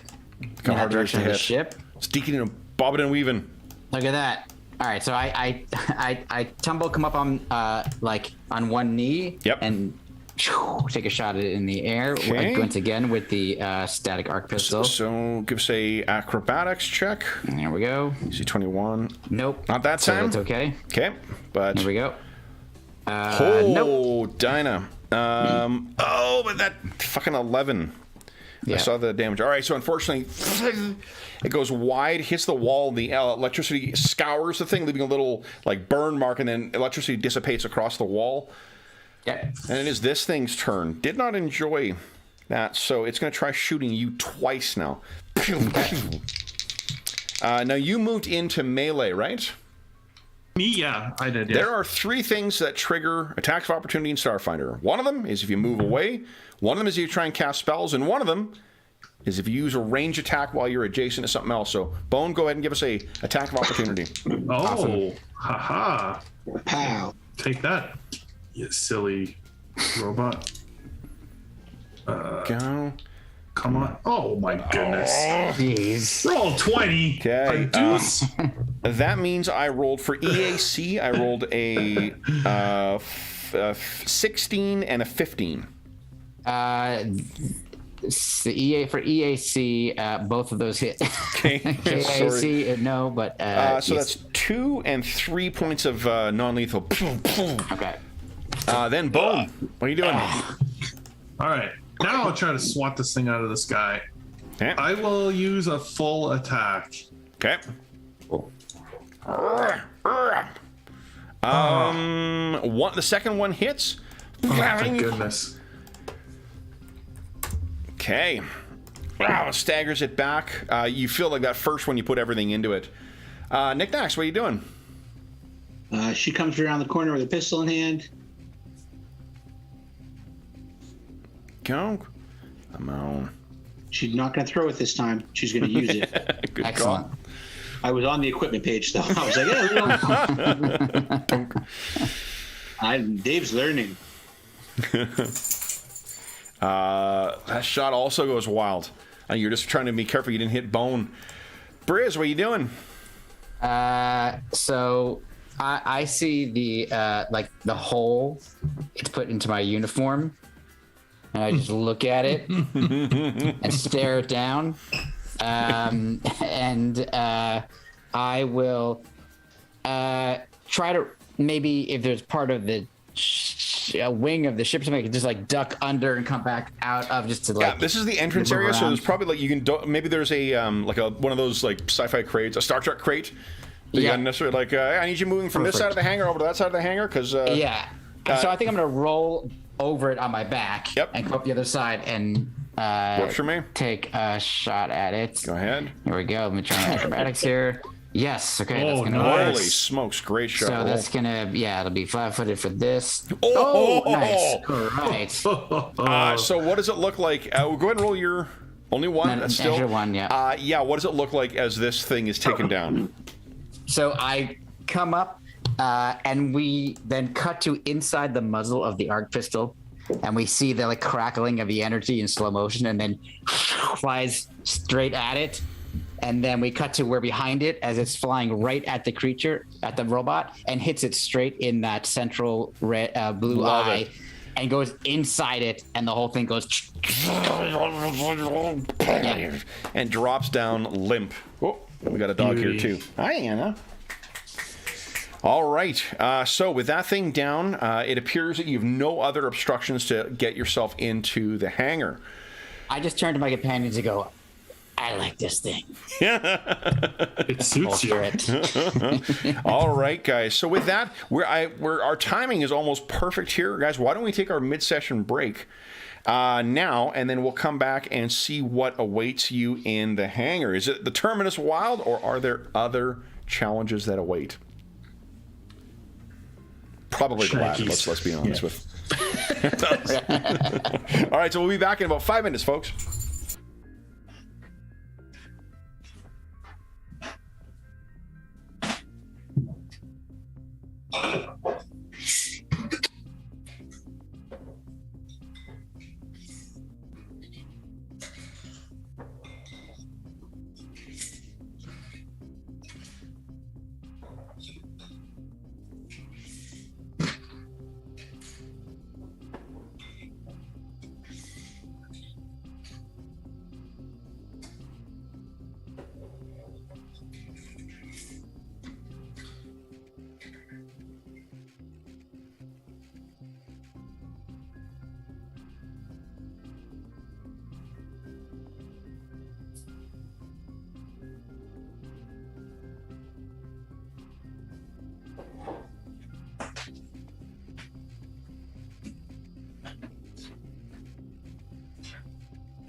All right.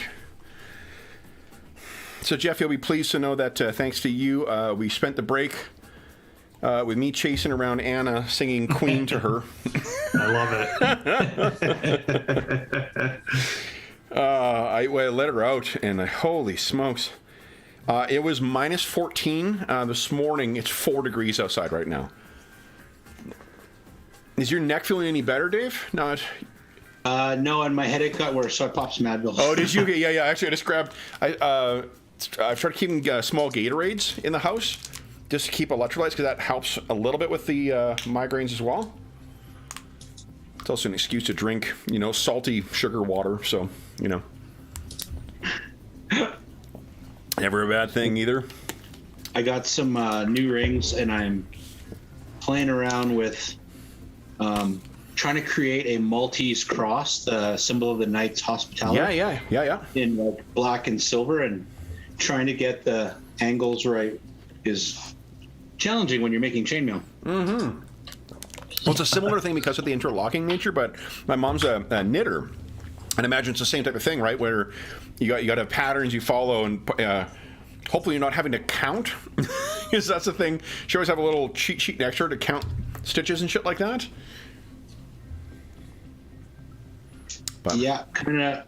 But see, the advantage to me is if I screw something up, I can always pop a ring out and put the right color in. Oh. She can't probably do that with knits a row wrong. You got to undo it and go back. You can undo it. It's just a painful process. Drek says the key card is like the scene from World War Z where Brad Pitt stops and has a Pepsi. Totally, Drek. We should have worked in a product placement. Actually, who do you have sponsor? Not really. Somebody's got to pay for all this. Yeah, exactly. Apparently, Gatorade got a good advertisement during the break. Oh yeah, as a impromptu medication. There you go. We'll look forward to those, ones of dollars rolling in from our lucrative sponsorship with Gatorade. I was working on a show and, obviously do long hours, and I would drink so much Red Bull. It was incredibly unhealthy. Like I would have 6 of them, and we were shooting in Canada, and it was incredibly cold. It was in Toronto, and I had this giant bulky jacket on, and I had them like stuffed in every pocket this jacket had. So at like 2 a.m, there'd be a meeting, and then suddenly everybody would hear. They'd look over and they gave me a hard time. Like, you gotta stop drinking this stuff. You gotta stop drinking this stuff. Like, I know how to do this without it. And then one day the art director comes by who was giving me a hard time, and he's like, I did you a favor. I'm like, you did me a favor? Like, he figured out some way for me to get off this stuff, which he's right. And he's like, look, and he brings me to his office, and he's got stacks and stacks of cases of Red Bull because he made a deal for product placement for the show. I'm like, how is this helping me? Not helping me. Now I have infinite Red Bulls. Yeah. Exactly. Awesome. And I drank so much. I literally drank 6 to 8 a day, and I had so much that I could not drink it all. The amount that they gave me, I had to literally leave it in Canada. Jeez. Oh wow. Yeah, it was not helpful. I have not had Red Bull in years at this point. No. But, if people drink it, that's fine. I don't care. But just for me, it was not a good thing. I had a Red Bull thing when I first moved to for law school, to start a law school when I moved to Calgary. And we had one time where a bunch of first years got together because we were gonna play a board game, and it was with mostly non-board game people, so I was really excited to introduce them. The thing is, I slammed 2 Red Bulls before, so you guys have had the pleasure of trying to deal with me at my most enthusiastic. Imagine that plus insanely caffeinated and a game with a bunch of non-gamers, so they were just like, what are you saying? Trying to explain stuff. Totally. Yep. Oh, Yeah, I have God. a quick Red Bull story. I one of my buddies when I was living in Saskatoon, he was a cigarette rep, and he got a job offer with Red Bull to be a sales rep, and so then he ended up he's like a regional district manager or something like that now, but so he was selling Red Bull to all the bars and restaurants and stuff like that, mostly bars. So it was like we'd go out on the weekend and it was like double vodka Red Bulls, Jaeger bombs, all this. Every drink we had was Red Bull, and then I couldn't fucking sleep all night. Yeah. Get home hungover and wired, and drunk and wired. Yeah. Yes. Why am I happy true. and angry at the same time? Oh. Oh man. I mean, it's got one thing you can say for it. It does what it promises to It do. just it very delivers effective. exactly as promised. Yeah. Yeah. All right. So with and okay. I still feel like that all these stories still fit in with the tone of Starfinder. Because Really you've got social media and you've got envoys, you've got all kinds of crazy fizzy sodas and all that stuff. So Yeah, and you guys do have so- some energy pellets, effectively, in the gear you found on the bridge, right? Oh, that's right. That's true. Yeah, we did find some energy pellets. I think I'm gonna take one just for the hell of it. For old time's sake. Just to fit with the. All right. So then, guys, with this thing dropped, you have free access to the hangar. Then, what would you guys like to do? Okay, so Bone, we're going to need you to go up and hold the clamp in place so that we can do the refueling. Briz, I'm going to need you in the refueling area, and then I'll go to the computers and coordinate. Sounds good. Okay. And So I need to take- climb up somewhere? Yeah, It's so just that you sort of need to hold this thing in place. It's a big, heavy clamp, and it's not going to seal properly. So you got to hold it in place while the fuel is flowing. Yep. Okay. Yeah, and maybe don't smoke, Briz, while he's doing this. Hold on. I'll once again make sure that my sheath form is in my acrobatics and athletics version. Okay. Do you have one that gives you a bonus to your fortitude save? yeah. No. This could be really dangerous for your health if it goes wrong. Just FYI. Anyway. Here we Okay. go. But we'll be fine. We'll be fine. We've used all the astonishing fortune think fighting so. useless little droids. Oh, did I forget to mention, guys? We're back from break. You get 3 points of astonishing fortune. Yes. I'll put it in. Truly, if I've learned nothing from our time with Pathfinder 2, is that the regular delivery of hero points at an expected time both encourages the use of them and is regularly celebrated. So, I think Rightfully so. Yeah, I think it's one of those things where with any of these meta currencies that we have, when it's given out at certain increments of time, really, encourages you to use them, and therefore you get to do all this cool stuff. And Definitely. it's there's an advantage to it narratively as well. yeah, and that's it. And I mean, you're going to have to make a decision for when it's being used at a certain point anyway.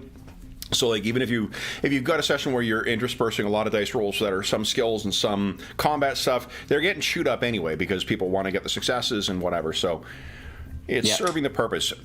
And anyone who turtles and just waits for combat for them, then the skill stuff suffers as a result. Even if when I run 5e, people hoard their inspiration, and I let people keep multiple inspirations, and they just hold on to them. I'm like, no, I'm giving you a lot. I'm giving them to you. Just spend them. This is supposed to be fun. This is the point of doing this.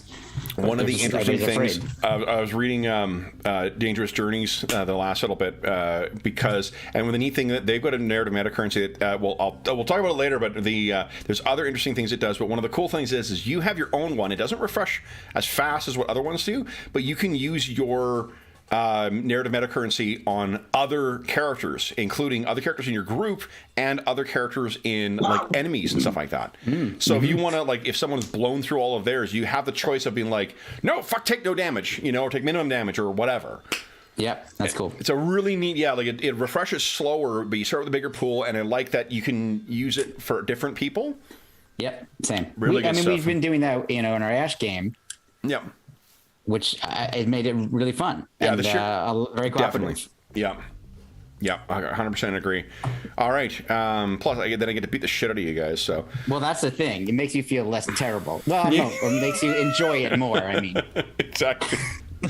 All right. So then, Bone is hanging into the hangar. Knickknacks, you're going to flight control, and Briz, you're going to the fuel control. Is that what's happening here, guys?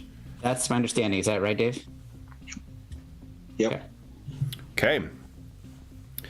So, Knickknacks, you are able to get, you don't even make a roll or anything. You get to behind the flight control things. Bone, you, like, man, this is, at first, being a big crushball player, you were expecting, like, whatever, this ain't gonna be that hard. And then once you get the thing in place and you get your arm up there, you're like, 10 minutes of this? Yeah. So, everything is good to go. Briz, do you need to make any checks? Let's see here, before you get going in the fuel control. Yep. Oh, there does need to be an engineering check to get the fuel control process working. So Not so do I great need at to that do stuff. that and have Briz in the computer room? yeah, there's not, like, it's just a matter of monitoring it and making sure that, like, if something goes wrong, you can shut it off before Bone gets soaked in Fasteron. I can handle that. I'll just show you how to do that, and then I'll go do the engineering check. Sounds good. Okay. So then, Knickknacks, would you kindly give us an engineering check, please?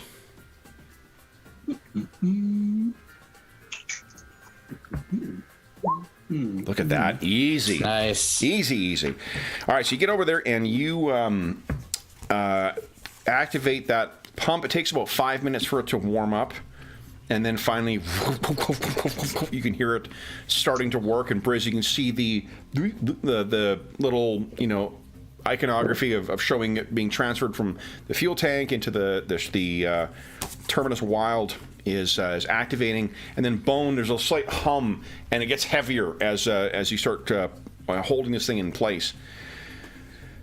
This first 5 minutes of it, is heavy. Like it's taking everything in you just to support this full weight of it, but you can see it slowly and steadily filling up to the level that's needed. And then it is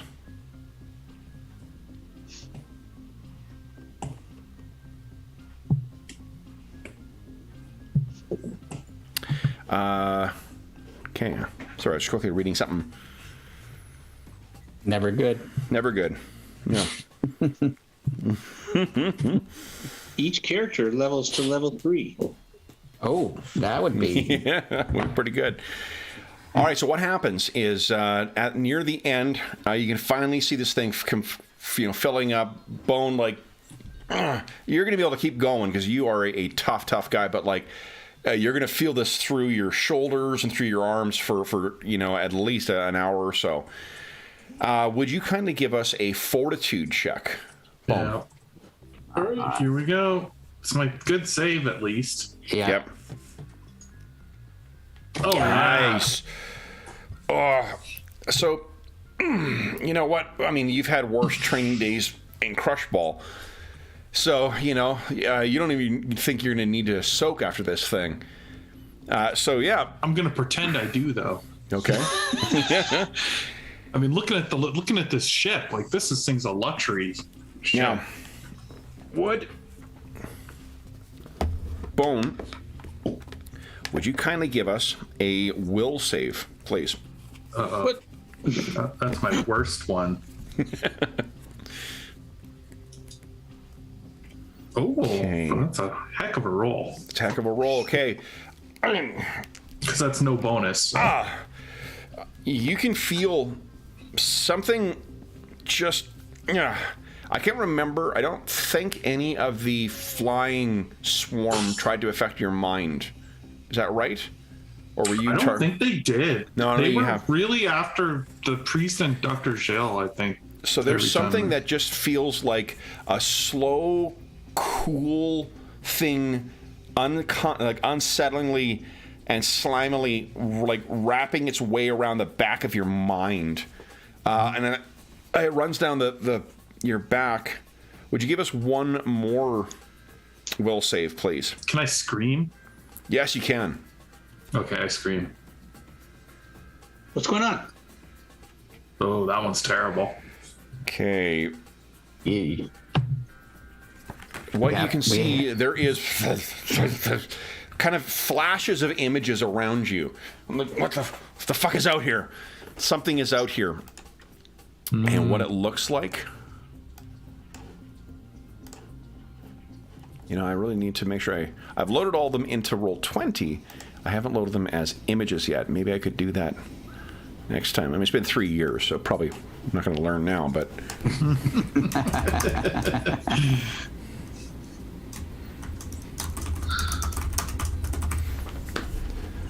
All right, this is what you see in various places. Anna cried. Did you hear that? She cried when she knew it was coming. Yes. Oh, We appreciate I see more than one of these things. Yeah, that's cool. And then they're vanishing, and there's another one that vanishes. Get your ball, Gooper. I would scream, they're everywhere. Okay. They're everywhere! Yeah, all right. Everybody, click on your token and click on initiative, please. Let me put this in here. And also, how can I...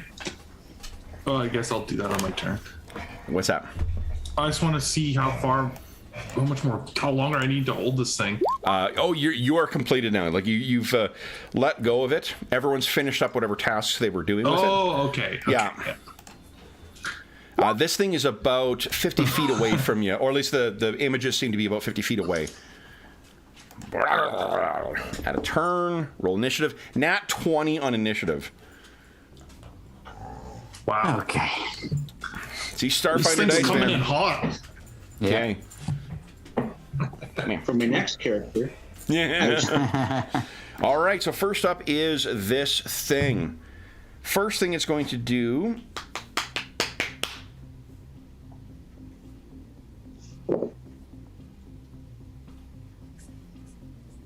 is it's got not one, but 2 cards. There's so much awesome stuff it can do. Oh, great. And I'm making use of my spell cards. I need to remember before Wednesday's session to grab my Pathfinder spell cards. I keep forgetting to grab them. While you look, real quick, Kev, Yep. did I sense that this thing was intelligent when it was attacking my mind? Did I get any idea of that? You just felt an alien presence. Okay. It does try and get in your mind again. Okay. Would you give us another will save, please? Oh my God, it's getting worse and worse. Jeez. We do have astonishing fortune. 3 points of astonishing fortune if you want. Sure. Okay. Great. I'll use one now. Okay. Come on. Oh, not really any better. Jeez. So something, there is a wave of disorienting thoughts that just scramble your mind. And you still can't pick out where this thing specifically is, too. Yeah. Am I confused or dazed? You're going to have to see if you can force your thoughts into thinking clearly on your turn. Okay. Briz, you were in the control room, so it'd be just a move to get to where the door is open into the hangar. Yeah, so I am going to take that move, and I have my quick draw exploit feat that I took for 2nd level. So I will draw the. I'm gonna stick with the static arc pistol. Yep. And I will look to see if I see. Did I see this thing on the any monitors or anything? So if you moved over to, let's see here. Are you moving into the hangar? I am moving. Yes, because that's where. Yeah, give us a will save, please. Okay. Here we go. There it is. 16. Okay. Yes. You can see, and this like fungal thing seems to have sort of pushed itself up on top of some crates, more Star Trek crates. And it's just, its little tentacles are wriggling, and Bone seems to be locked in place and is kind of twitching. All right, so I say, what in the God's name is that? And I cannot use my my exploit because I need a full action for that. So I'm just taking a shot so at it's it. 50 feet away. So I think it's short range for your new pistol. Yes, I'll double check that after I roll this. 18 Solid to hit. hit. Yep. Okay, 6 damage. So,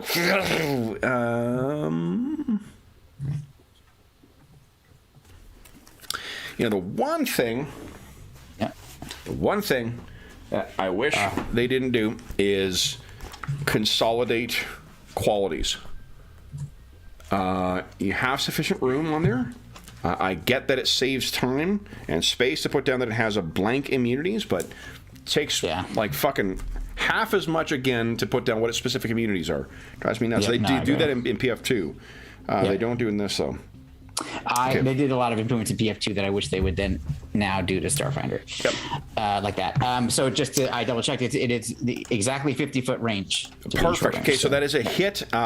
But look at this. Oop, no, not plus. Minus. So in fact, it came up when I hit it. Yeah. It's right there on the thing. There we go. So hit this thing and it trembles and freaks, and you can hear it screaming in your mind. It's not a voice so much as like a bizarre trilling sound. Now, Bone, would you kindly give us I think it's a percentile roll. Yeah, give us a percentile roll, please. Oh, interesting.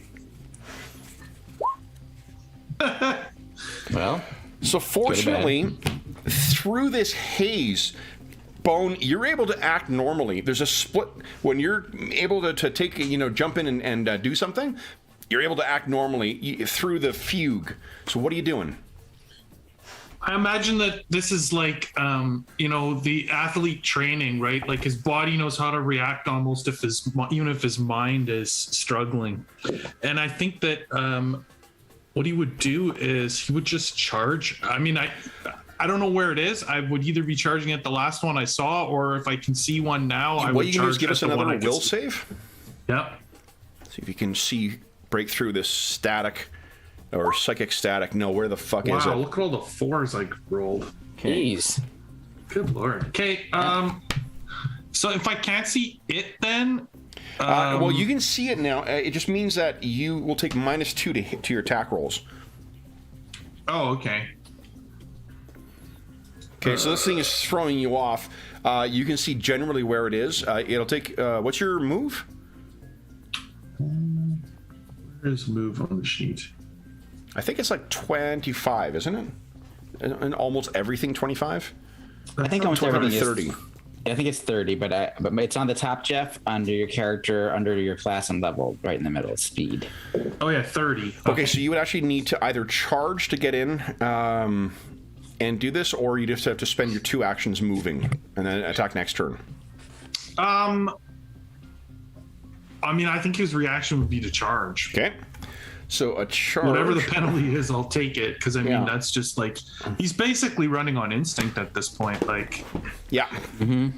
Okay, so it's 2... And he also doesn't think that, he can necessarily survive long if his mind is not working right. So. Absolutely. You got +1 to hit. Okay. So it's a net of -1 then. Okay, net of minus... Oh, there's not a hold on. spot to type this in on the sheet. No, sorry, forgive me. You get -2 to your attack roll and -2 to your AC when you charge. So you'll have a net of -4 on this attack. Okay. Okay, go ahead. Here we go. But that is a solid fucking hit. Look at that. Nice. So you brace in and slam into this thing. It screams in pain and trembles. Then it is Knick-Knack's turn. So you're back in the supply room. It's probably 2 moves to get to the door of the hangar. 2 moves to get to the door and 1 to draw her weapon. Okay. All right. So then it is this thing's turn. So this thing first thing it does is it starts like trembling and moving, and then it screams out in both physically and psychically. And I need you to give us a another will save, please. Bone. Okay, here we go.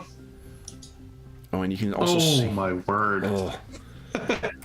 You know, Jeff, there's a lot of times when we get to use these monsters where I don't get a chance to see all their nifty powers go off. I appreciate I'm really you. making sure that you get to you're see really that. making sure this one's a memorable one. I appreciate that. Yeah, of course. All right, so as this thing it hits, there it is. I was looking for my DM screen. It is again. a cool monster. It's one of my favorites. Because actually, it's in the Iron Gods adventure path too. Yeah, so yeah, it's super cool. It's kind of got that face like that Herald of Sauron from Return of the King at the end, where Oh yeah, with the mouth. Yeah, helmet and the teethy mouth. Yeah. Okay, so what happens is this thing just you are choking back an unbelievable wave of nausea, Bone. Like, in spite of you wish you hadn't drank that moonberry thing because it's about to come like projectile out into your mask. Yeah. You are nauseated and you're unable to attack, cast spells, or concentrate on spells. You can only take a single move action each turn. That is the end for it, and you did see its disgusting, like spongy flesh is beginning to like knit back together too. Briz, your turn. What are you doing? Okay, just to clarify, I actually made a mistake the last turn, just so now that I do it correctly going forward, you won't be like, wait, now are you doing it incorrectly? As part of my full round action to use my exploit, I can move. Perfect. So yeah. So I thought I couldn't do that. So, but that actually you can actually do that. So, and you don't have. Otherwise, it would be like it's like bad miming. Exactly. Yeah. Although can't see me. interestingly, you technically don't have to move because you can use different skills depending on what choices you've made to try to get that trick to work. So, but and, just for clarification and for the people at home, I know I messed up the last time. So I will jump. I think I fucked up the entangle grenades. I'm pretty sure he was allowed to get saves against him each time. Oh, so well, we're all breaking rules here. Yeah, exactly. There we go. Perfect. So I'm going to jump over a stack of Star Trek crates. Yep. And then come up shooting at this thing. So I don't know, what is my DC against this one? Against this one, it is a 23. 25. Easy. Okay, here we go. So here we go against flat-footed. 14. Probably not. 14 EAC. Yeah. Is good enough. Yes. Okay, so that holy shit, 10 yes, damage. 10 points. Yes. Look this at that! Awesome. Holy shit! It's smoldering. Electricity plays all the way across this thing. Although it's electricity against a plant creature, so it's just like using it against a shambling mound. Remember that old comic from advertising AD&D where whatever the fuck the wizard uses a lightning bolt on the shambling mound and. Yep, makes it grow. Fortunately, that it doesn't happen here. Okay, good. You just starts this thing. I just used that against my own brother, and he had his magic user cast a lightning bolt at it, and made it bigger. So it would have been fair play to have it turn back around on me. So. Somewhere at home, motherfucker! Exactly. Now. I wouldn't blame him. Bone, you're up next. So you got a move action as you're trying to. I'm going to use my move action to open my visor, and I am just going to puke right here, right in front of this thing. Okay. All that moonberry juice. Yeah, just everywhere. Just. All right, knickknacks. You're at the door. You can see that this thing has just nearly it's almost a completely burned sludge at this point, but it seems to be slowly twitching and moving itself up again. What are you doing? She's gonna combat tracking, target it, looking for a vulnerability, and kablam! Kablam! Blown off of there. All right, guys. And with that thing down, and then she inhales the smoke from her gun. nice. All right, so I think the only one who really needs to recover himself is Bone. As you finally look up, you can see that both Briz and Knickknacks have completely annihilated this thing. I think just looking at this thing now up close and the smell of the I think it makes me puke again. This disgust. All right. So do we want to check the ship out and then just radio for Private Hudson, bring everybody up? I mean, Private. What's his name? Suarez or Susaro? Susaro, yeah. Since you made the Private Hudson, I can keep Private Hudson. You're not wrong in that. All right. Let's organize these things. All right. Okay.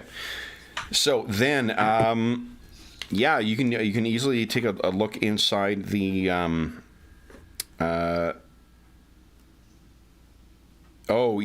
Yeah. You're realizing as well too that while the. Sorry, let me back up. Where are the refugees while all this is happening?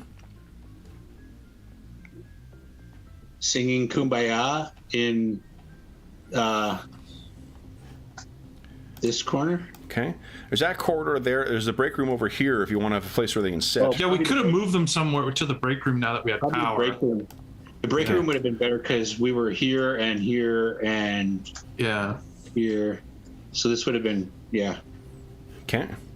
more And strategic. there's not an entrance on the east side there, is there? No, it just goes deeper into the hangar complex. Yeah, okay. Yeah. So then, guys, with that completed, what are you doing? Sorry, guys. Well, We need to get that Knickknacks was ship going to ask the open. group, do we want to check the ship first in case it's not safe? You know, Yeah, that's a good point. playing on Briz's suspicions. Well, Okay. and also, he may have done some unsavory things with regard to theft in the past, so he's used to security measures. So what he'll do, since he's not good at any of the kind of engineering and computer stuff that you are, Knickknacks, is he will look around for like literal things on the exterior of the ship itself that could, be grenade bombs or What's your whatever. What's your perception bonus again? My perception bonus is a +5. +5. Okay. Yeah. Okay. So you do a quick search around of this beautiful looking orange ship, or blue and orange ship, and there is nothing. Is it another fucking Red Bull colors too? It is a Red Bull ship. Yeah, exactly. You see the side. There's the word extreme, but without the E on the front, the first E. Here's what's going to happen. Red Bull is going to send you some cases of Red Bull. That's what's going to happen. Yeah, their algorithm search. Exactly. They mentioned it like 8 times. All right. Even their art and design crew got involved and put it in the right colors. Exactly that. We're one big Red Bull ad. Okay, but So do what I you see can tell- anything that looks... Yeah, go ahead. There's no there does not appear to be any things here. So it's just a matter of gaining access and then getting in. And with flight control, you can open the you can give a command to have the ship opened. Okay, so is that something I'll go do? Go to flight control and get this rolling. I think that sounds like a good idea. I'll send Private Soros and the crew too, or the residents. Guys, this is what you see inside. So this is the layout of the Terminus Wild. Let me quickly tell you what you're viewing here. I'll move this a little bit bigger. There we go. All right. Anna. I don't know if you can hear her too. She's just slowly crying in the background. Like spent Started a little early today. the whole afternoon crying or playing. So She just knows what we're in for. yeah, she's exactly. She feels for us. He thinks it's boss fight time soon, and Yeah. All right. You know what I might do, guys? I'll let you study this for just a moment. Let me just quickly let her out, just in case. She normally doesn't do this, so just in the event there's something that's going on. Yeah. No, that sounds good. her ball rolled under the sofa. That's my vote. I feel like she's big enough to move the sofa. She could probably just lift it up with her front paws. Yeah. Okay, so I'm trying to figure out where the. Oh, there it is. This is obviously the deck. Yeah, this looks like the control room. Yeah. This is probably like the crew's quarters and the captain's quarters. And this is power core. Yeah, this will be the power. This will be crew washrooms and crew like food. Like I think the crew all stays on this upper level. Yeah. What are our roles going to be on the ship in case we end up in combat? Right. Good. Do you want me in question. engineering? Oh, right. Kevin was saying that I think so. Bone piloting, me in engineering, and Briz on the guns if there's something. Yeah, that sounds right. And if I remember correctly, you can switch positions as much as every turn if you need to. Every round, I should say. I think this thing has escape pods too if we need them. Oh, Oh that's yeah, cool. those are on the back side there. Back of the top. Now it's only got 6 beds. How many of us is there? Because there's 4 of us. There's that storage area there. If people need more space, we could give them some blankets maybe, and they could bunk out in the. Yeah, I know. I'm Yeah. just saying. I'm just going by how many people we have and how many beds there are, so that we Yeah. can make some like. Okay. Oh, No, there's she's just being a dickhead. Oh. We went outside and she's like, "Could we go back in?" And like, so she's got her. I'm a bad dog parent because I'm bribing her now. She's got her treat dispenser. She should be fine. Yeah. All right. So I'm bribing a human child, so I think yours is less egregious. let me tell you But what. no, it gave us a chance to kind of go through and look at the ship. Okay, and cool. So, figure things out, so that was the good. entrance that you guys are coming through is this, I believe, back here. Let's see. Well, instead of me guessing, I'm going to look at the guide. There's go like crazy. 2 airlocks. Is that what So those the things bridge is are? up here. Yeah. The lift are there and there. Mm-hmm. Okay. Yeah. The galley is right here. The crew quarters are right here. Mm-hmm. The crew lavatory is right here. Unisex, obviously, urinals and over there. Yeah. Well, I love the way the British urinals. This is the captain's quarters, so you guys can fight over who gets that. Power core is right here, and there are stairs that lead down over here, down to here. Okay. Then down there, starting at the front of the ship again, it's the observation deck. Complete with comfy chairs in there. And it looks like that's a really big, long couch. So that would Yes. also double as sleeping spots for people. Yeah. Most definitely, yeah. Down here we've got, let's see here. This is an airlock. Leads in and out. This is guest quarters, each of these. Big, sumptuous rooms. Here is the hack, the HAC. I don't know what that is. Let's see what that is. Oh, I wonder if that's like the thing that controls like all of the internal. Or maybe it's the drive? Yeah, to be honest, I don't know. I know I'll grab the next module has takes place on the Terminus Wild. It could be the climate controls too. Maybe. Yeah, I mean maybe. I don't know. I'll have to look up. Yeah, I don't know what that's supposed to be. It's the HAC, HAC. Then there is the cargo bay back here. There is the escape pods, which are back here. And there's the rear cargo airlock, which is where you guys, I imagine, came in here and then up and around. Oh, you know what? This probably leads to here, doesn't it? Yeah, that's what I'm assuming. Yeah, because it's Yeah. Okay. All right. So then, guys, does that affect your discussions of sort of where to? Hack is a recreation suite, apparently. Oh, there we go. Okay. Oh, interesting. So like maybe some kind of holographic. I just did a Google search for it and found the answer quickly. Oh, awesome. Okay. Cool.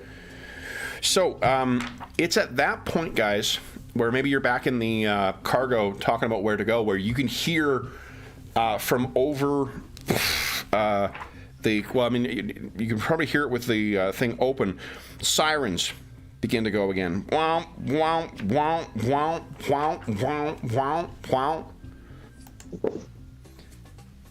Uh-oh.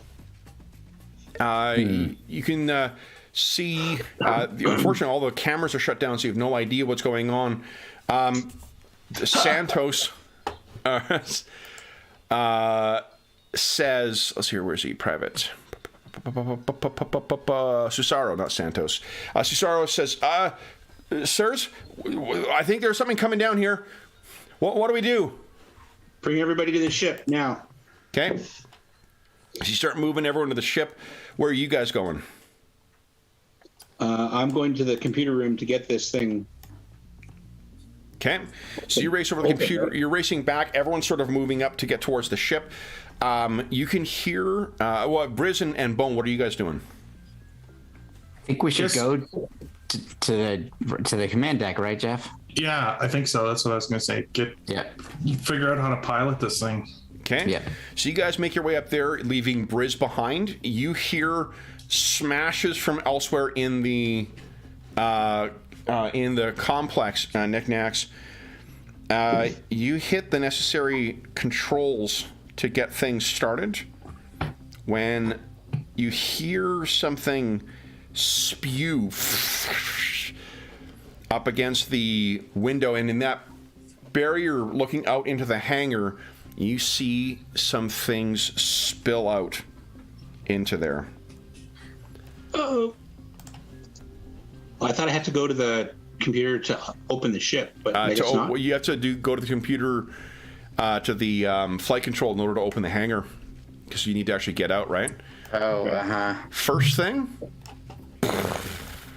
something you will recognize. Yeah. Second, back here. Twitching and clinging to the underside of this. I will put a second one out once I do the hit points on them. But there is something new that comes hovering down.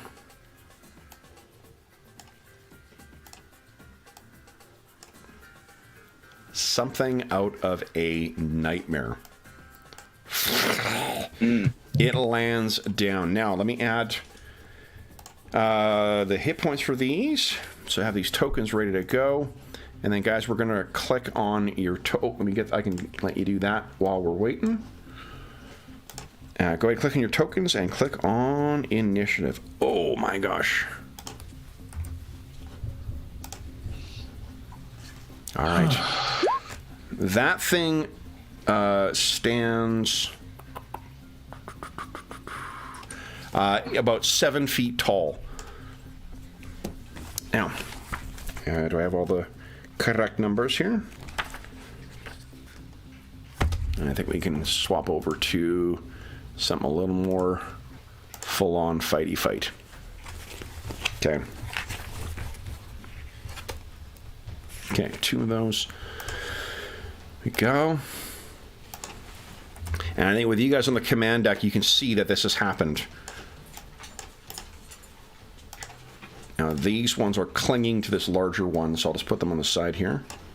What are we calling this area? It's not a starport, it's a hangar? Hangar, yeah. It is technically in the starport, but hey.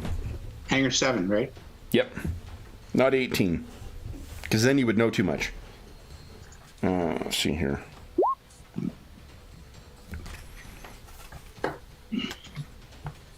Oh, I have good news. It's actually not that. It is. It's good news. It's not that. It's 3 of these. 5 of those. It's another thing. All right, where is it here? And where did I put it? There we go. Oh, another one of these. Okay. I was looking at the hit points and I'm like, that seems low. Mm-hmm. Okay. Go, guys. Alrighty. So now let me. We've got our heroes in there. You know what? Let's live large. This is gonna be a big one. Let's give each of the swarm their own turn here, or each of the kinds at least. So let's see here for the one where I get to use my cards again here. It's a 17. For the small fries, I believe that is a 6. And for that flying thing, that is oosh, 19. Alrighty, guys. So this is our order here. Fire. The refugees, I think, are in the cargo bay at this point. Knickknacks, you're up first. You can see clearly from the hangar, from the view from flight control, that these things have just landed, are sort of skidding around on the deck. The 2 little ones look closest to going up into the hold.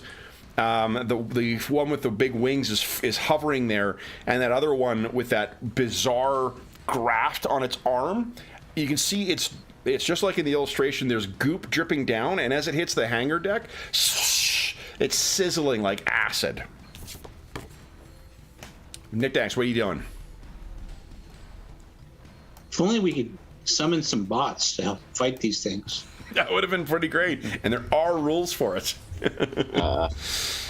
If we hadn't killed all the bots, we disabled them. Or if you'd accessed the computer, you could have seen that there was another one elsewhere in the complex that had not been activated. But you know what?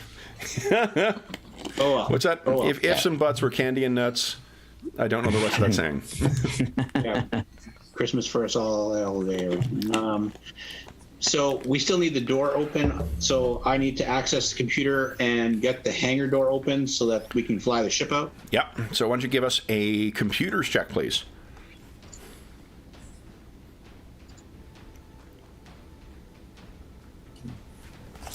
I think you might be one off. Let me double check here. However, you guys have a bunch of astonishing fortune. Yeah. We kind of need that open door. Let me double check We do. here. Yeah, that isn't quite good enough. You want to try again? Yeah, we need that thing open. Can't Okay. wait. Yep. There you go. Okay. Sirens or lights are going in here, and And so where are these guys on the map? They're in the hangar they're area? in the hangar, out like basically right behind where the ship is and where the dock is for you to get in. They hear it going though, and the one kind of turns and looks at you, and through the transparent steel or transparent aluminum thing, that scary-looking one with the acid gun turns and looks at you, and those frills on the side kind of shake in an agitated way. You still have a move if you like. Yeah. So they're north of us in by the ship. Yeah. Knickknacks is going to tell everybody, meet at the ship. Okay. And she's going to run out the south door. Okay. Bone, what are you doing? Where am I in relation to these creatures? Can I? You make were it on the to- ship right now. You guys were heading towards the Okay. the deck. So you're probably going up the stairs in the cargo room when you hear the people sirens go off. So we Yeah. don't really know what's going on yet. I think that with the people coming in, that you can hear screaming and like There's bugs out there. Or something. Yeah. Okay, so turn around and race back towards the entrance of the ship. So here's what I'll let you do is if you can make a successful athletics check, that's you like vaulting over the side and kind of landing on the deck and racing there. That'll be a move for you to get to the entrance, and then you can take a standard action, or you could make another move. I want to make sure. I mean, I'd yell it out. Easy. Don't let him get on the ship. So you throw yourself over, you land maybe on some of those Star Trek crates, count down, and now you can see where there are two of those little things that leap on people. There's the one that shoots those barbs that you faced on the truck, and there's something new. Yeah, that looks horrible. You still have a standard action. You're probably about maybe 25 feet away from these things. They're sort of halfway between the entrance and where you guys are. What would you like to do? I'd like to manifest my sword then. Okay. And if they try to board the ship, I'll attack them, kind of thing. All right. Almost as if they're answering it. So you turn. That one that's hovering in the air turns towards you. It first sort of like kind of like twists its those little ones on top as if it's going to try and shoot you. But then there's a gleam that runs through its eyes as the DM grabs his spell cards once again. And I need a will save from you, Bone. Of course. Like 20 will saves today. Shoot. You are washed with a very similar confusing effect. Your mind is fugue again. I'm not nauseated. Not nauseated, fortunately, this time. Then, the other thing, the big scary one, it turns to you. Oof. And you can hear there's like a almost like a squeezing that runs along that cord that runs up to its back, and it fires this cannon at you. Oh boy. Yeah, it's a 28. Yeah. Just barely, right? Well, Not a it's crit, though, so then, that's or- good. Well, Right. it's 10 over, isn't it? No, that's only in Pathfinder 2. PF2. Yeah. Crit's only nat 20 in this. You Okay. take 6 points of acid damage. Yuck. The shit's burning away at your thing, and that is the only action it is going to... Oh, you know what? It'll take on its move action. It's all you can hear. Does Bone speak Shirin or not? I don't believe he does, no. Okay, so there's some word in Shirin that's being repeated in your mind over and over and over and over and over and over again. Okay. Briz, what are you doing? I am continuing to the command deck. I don't know how long it will take me to get there. Probably, if you give us a successful athletics, we'll let you get there in 1 round. Okay. I was picturing the quarters you got to run down and whatnot, and the corners Yeah. you got to take. Totally. All right, here we go. Okay, come on. 14. So, just means you're not there yet.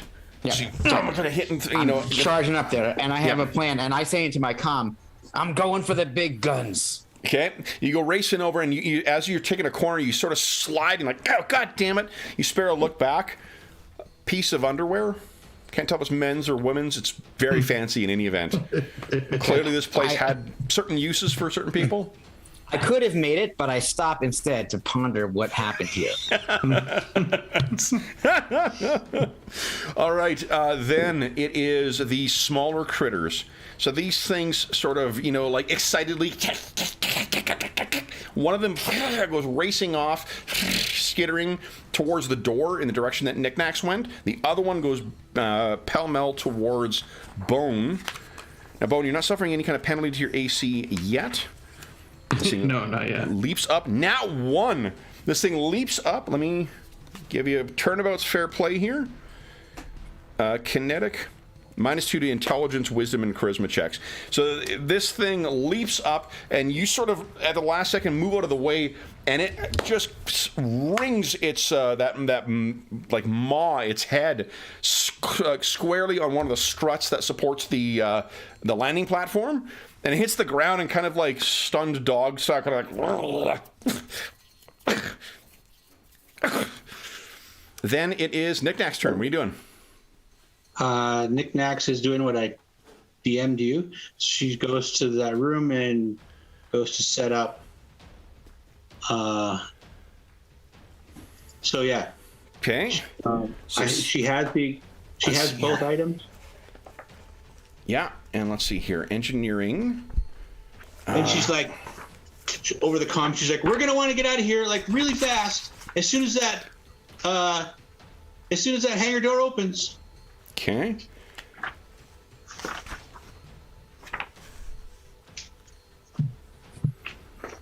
So this takes 1 minute to set it up with a detonator. Oh, really? Yeah. I think she would have known that, though, wouldn't she? Yeah, you would have definitely known that, absolutely. So she wouldn't have run back, because a minute's like the fight could be over, everybody could be dead. Well, and these things could be on her, too. And these things could be on her. Okay. Yeah. Shit. So my idea of remote detonating. So like, we don't need to take a moment, and it's because she would have had the time to think what she would have done instead. And I'm happy to just like rejig stuff. So what do you think her plan is here anyway? Instead, she would have ran towards the ship. Okay, so you're in the hangar bay. Then I think what happens then is maybe she started going, and then she like, oh crap, this is a terrible idea, and then she went back. Yeah, sure. So, and you running back, and that's so this thing wouldn't have had enough. The little one would not have had enough movement. That bay where you face the droid, you're sort of coming in there, and you see one of these things. The little ones is right in front of you. So, what would you like to do? Target, shoot. Okay, go ahead. Yeah, throw my gun at it. That joke never gets old, to me at least. I was on my equipment page looking at the detonators and stuff. So I'm like, oh no! How many points of astonishing fortune are left? We have 1. I'm not going to waste it. Okay. So in a panic, you fire at this thing. You still have a move action if you like. She's gonna like move towards it. Okay. So you're engaged with it now. No, she'll stay where she is, and she's gonna pull a frag grenade with her other hand. Okay, awesome. Okay, so you got a frag grenade out. Bone, I need you to give us a percentile roll again, please. See if I can even do anything. Well, it's not so much a question of if you do anything, it's what you do. Right. No, I stand corrected. You do nothing but babble incoherently. And if I might make a suggestion, what if you think you're in a huddle? Right, he's calling out plays. Yeah, so you're just standing there and calling out plays for what you're going to do. Yeah. Everybody's like, what? Yeah, the guy with the weird wings on his helmet, man, you got to take that guy down. Well, I think it's going to be nonsense. So it's probably like one of your games. Like you think you're back in the film versions, we'd flash back to like full stadium, you know, that big signature tower is still back in place. You're hunched around all your friends, all your fellow players, many of which who are now dead, having served in the SDF, and you're like, we gotta take him down, we're gonna do blah, blah, take down Reno City. And that's sort of where you think you are, and you guys can hear this over the comm of him calling this play, and you're like, what the fuck is he talking about? Then it is this thing's turn. All right. At the end of your turn, however, your mind freeze, Bone. It was only the one round that it lasted. Would you give us another will save, please? This thing has picked you as a vulnerable target, so it's hammering you with yet another psychic attack. Will save is definitely my weakest save. All right. So then...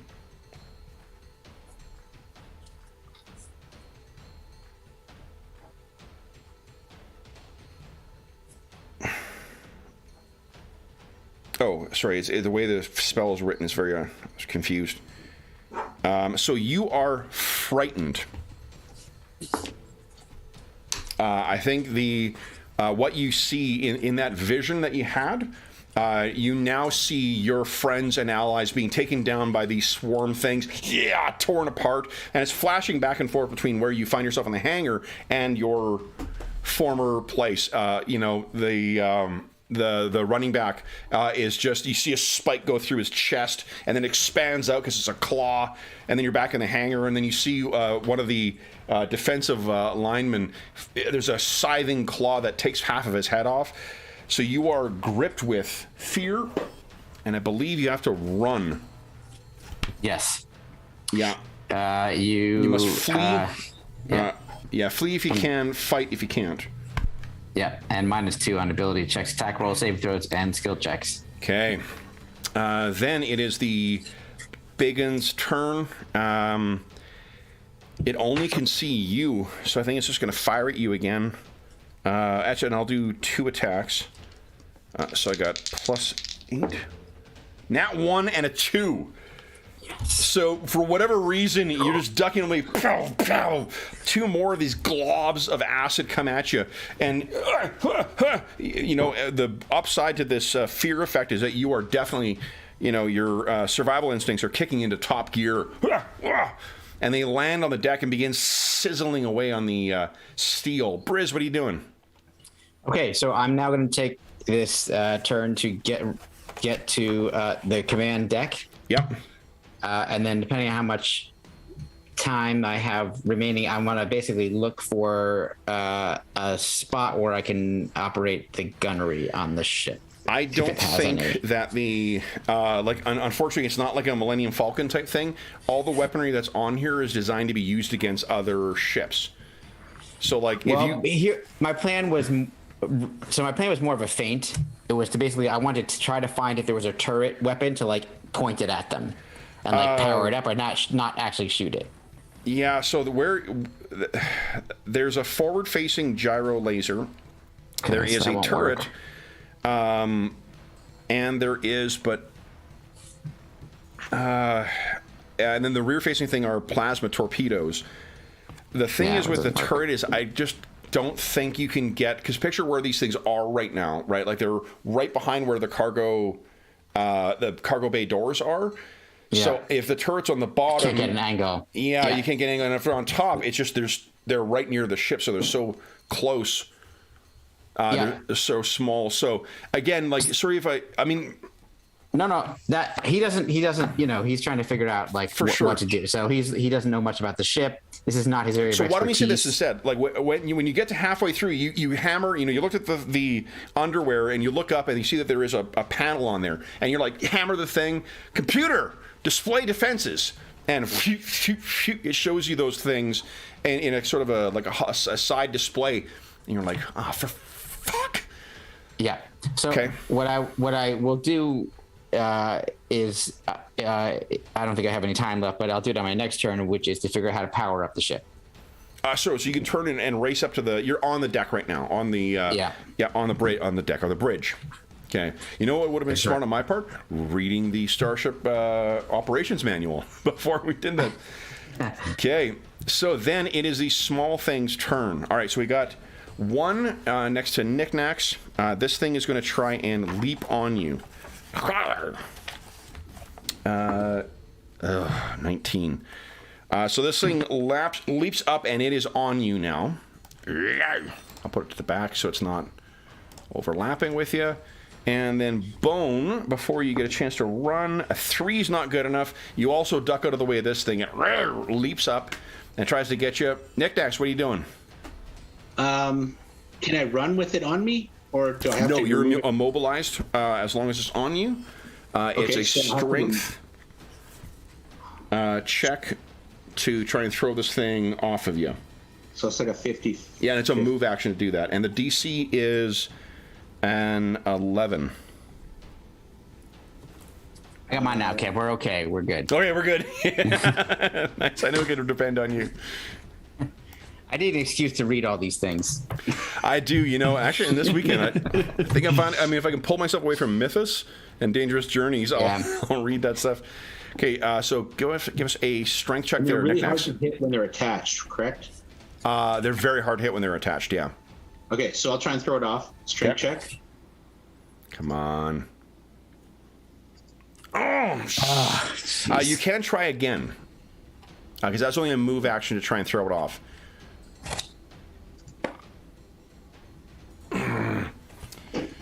So this thing is on you. That's right. I'll just feed it a grenade next round. Okay. I'm gonna activate shield. Sorry, Dave. I stand corrected. You can move with it on you. It can't move. Yeah, it's not a grapple. It's not holding you down. So if you wanted to run into the hangar, you could. I think you can see that in the hangar, there's one of those flying things, and there's that new horror that you saw from before. Yeah, I'm running for the ship. Okay, so you start running past. I'm picturing you're sort of weaving away from because you don't want to get tagged by that big critter. Yeah, with I don't want to tag that thing. I'll even take this thing on the ship if I have to, because I can always kill it there. Bone, what are you doing? Fears hit you. Yeah, I'm fleeing deeper onto the ship, I guess. Okay, so you go racing into the ship. The refugees are sort of looking at you like, what's going on? What's happening? What's out there? What are you saying as you're racing past them? They're gonna kill us all. Love it. All right, and then at the end of that round, so you're like partway up the stairs again, I think, or maybe you're just deeper onto that main deck. I think I would be running to one of the rooms, the like guest rooms. Guest rooms. Okay, so you're on the main floor. You're on the far side of the thing. You're sort of like you hammer something and the door opens, and then your mind kind of comes back to you in time to see that flying thing fly into the hangar bay. Everyone's screaming and crying out, and this thing. So I'm not frightened now? You're not frightened now, yeah. Like, because you would have had to take a move action to run over there and a move action to sort of open the door.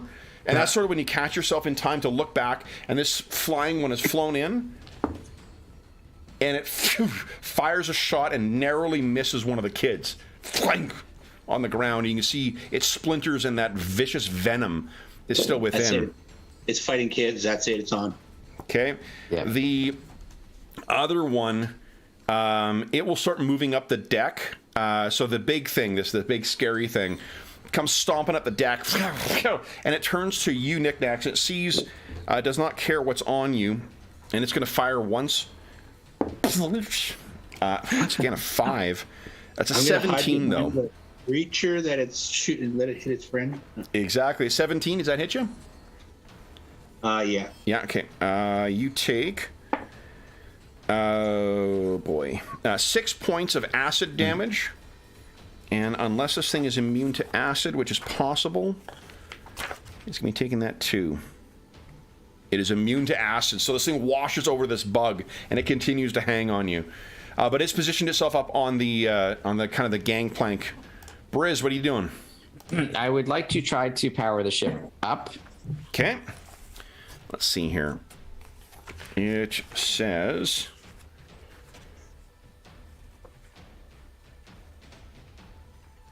Okay, so you can automatically get it going. We have a 5-round countdown until it is... So in that German Dr. No voice, 5 rounds on counting. And so my question is, now that I've engaged that startup procedure, can I leave it starting up while okay, great. That's my plan. So I'll start it up, and then I'm going to use a move to start heading back down to help my companions. And you start racing back down the hallway. All right, the little thing's turn. All right, so the one on Knickknacks is going to try and rake its claws on you. Madison, when you remember you're going the wrong way in the book. That is... 19, I think, is good enough to hit. It forgot to do 2 attacks, so at least there's that. You take 7 points of damage as this thing rakes along with its claws. The other one comes skittering in. After Bone and Voss, we now have 2 bugs in the hangar. It leaps onto one of the things. I think the city councilor. She's got one of these bugs on her now. Knickknacks, what are you doing? Holy shit, Knickknacks is pretty banged up. What is what's his name doing? Our other dude. He's panicking is he with right the now. People? He's with the people, yeah. You can give him instructions if you like. Well, I'm far away right now. Okay. Knickknacks, what are you doing? Yeah, she was thinking the same thing. She's like, Private, we need you at the gangplank now. Okay. And she's going to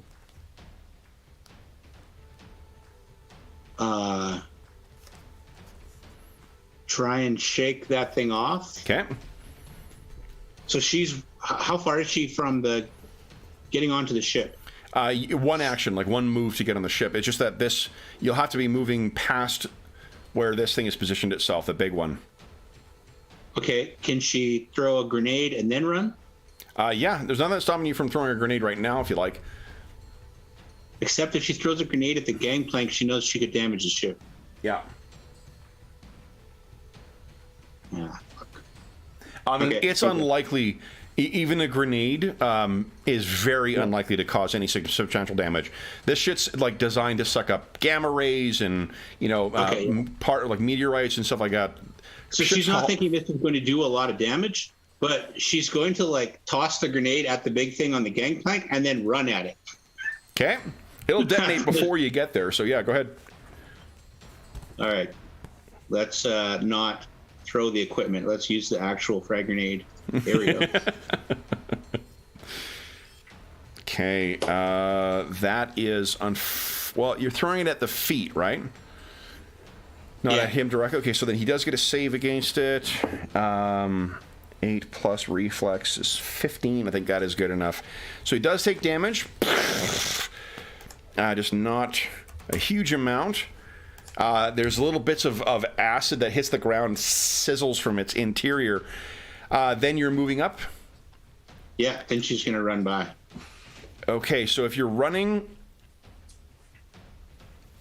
yeah, if you're going to run past it, I think it does... I mean, it will get an attack of opportunity on you. Oh, right. Those things. Yeah.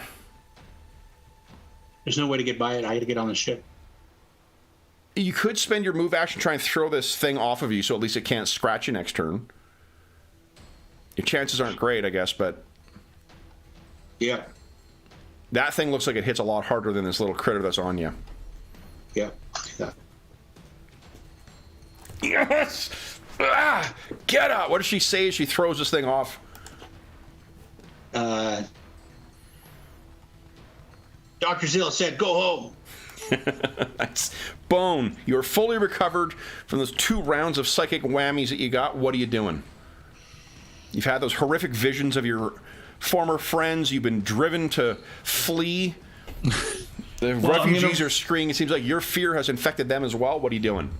Racing back to attack this thing that's been fucking with my mind. Okay. It's low enough so you can definitely hit it. Well, it's on the ship, isn't it? It's on the ship, yeah. The cargo hold, it looks like it's pretty high, though. Oh, okay. Yeah, so, but I think it landed when it flew in to avoid, hitting ceiling fans, the bane of all bugs and birds. All right, roll 20. Come on. It's now or never. Where's that? Nat 20! Yes. Beautiful! Jesus, what does it look like as you take this thing down in one hit? I think it's just pure fury. Like this would be like, Bone channeling a barbarian kind of thing. Like this is just visceral, and it's probably not like one longsword strike. It is like 7 or 8 in a second. Like it is just just chops it down. All right, then it is the big un's turn. So the big un actually having, because again, these things have a psychic connection, a tremble seems to go through, and there's a screech in your head, Bone, as this thing turns towards you, and it's going to fire twice at you. Let's see here, I got -4 then, so a 15 KAC. That is a miss. Both miss then, because the other one was a 6. Oh. So splatters across the floor. Steam starts coming up. This thing hisses at you, and you can still hear it repeating that same word in your head over and over. Briz, what are you doing? I'm just going to try to continue to head down to where So our we can companions picture are. that with this move, you're at the top of that gangplank leading down into the the cargo hold. You can see that there's that big, disgusting thing at the like blocking the way in. There's one of those smaller critters on the senator, the city councilor, and Bone is over the ruined carcass of one of these other ones. Okay, and I'm also tracking the startup routine. So is this round 2 of that, or is this now round 1 of the 4 startup rounds routine? and counting. Okay, cool. All right. You still have a standard action if you like, or Oh, you I can thought spin they and move took to two get down moves. to the main floor. No, I'm happy to shoot from. What's the distance? Is it 50 feet or less? Definitely. Yeah, the bay's not all that big. So I will suddenly like burst in there and like slide like on my knees and then to the edge of like the whatever that is there. Gangplank or gangplank? Thank you. Yeah. And then take a shot. What are you shooting? Down The at big him. thing or the one that's on the counselor? I was shooting the big thing. Okay. I just take out the head thing. That's my Okay. objective. So I don't know what my DC is. Probably not, that's DC probably on not this good one's a enough. 23. Yeah, that makes sense. So that doesn't work, but here we go. Come on. Nope. Got to spend a Astonishing Fortune? Not yet. Okay. Only So one left. hits the floor and electricity kind of flies all over it. It looks up at you, and again, those frills on the side kind of twitch towards you. All right, the critter's turn. So the one that's on the city councilor rakes into her. She takes 7 points of damage. Let's quickly look at the... I don't know how many hit points she has. We'll make her. Let's see, here we go. It's all right if politicians die. You know that, Kev. I mean, in a game. In the game. In the game. I'm not plotting anything or planning anything. I'm just, making a Yeah. hypothetical game situation comment. Okay, so she is quite badly hurt by this. She's not dead, but like another round like that, and that's going to be it for her. Then the one in front of you, Knick-Knack, sort of twitches back and forth. It sees that you're going to try and run for the deck, and it tries to leap up on you once again. I rolled a 3. Yes. It's a 10, so it misses you, Knick-Knacks. Knick-Knacks, you're up next. What are you doing?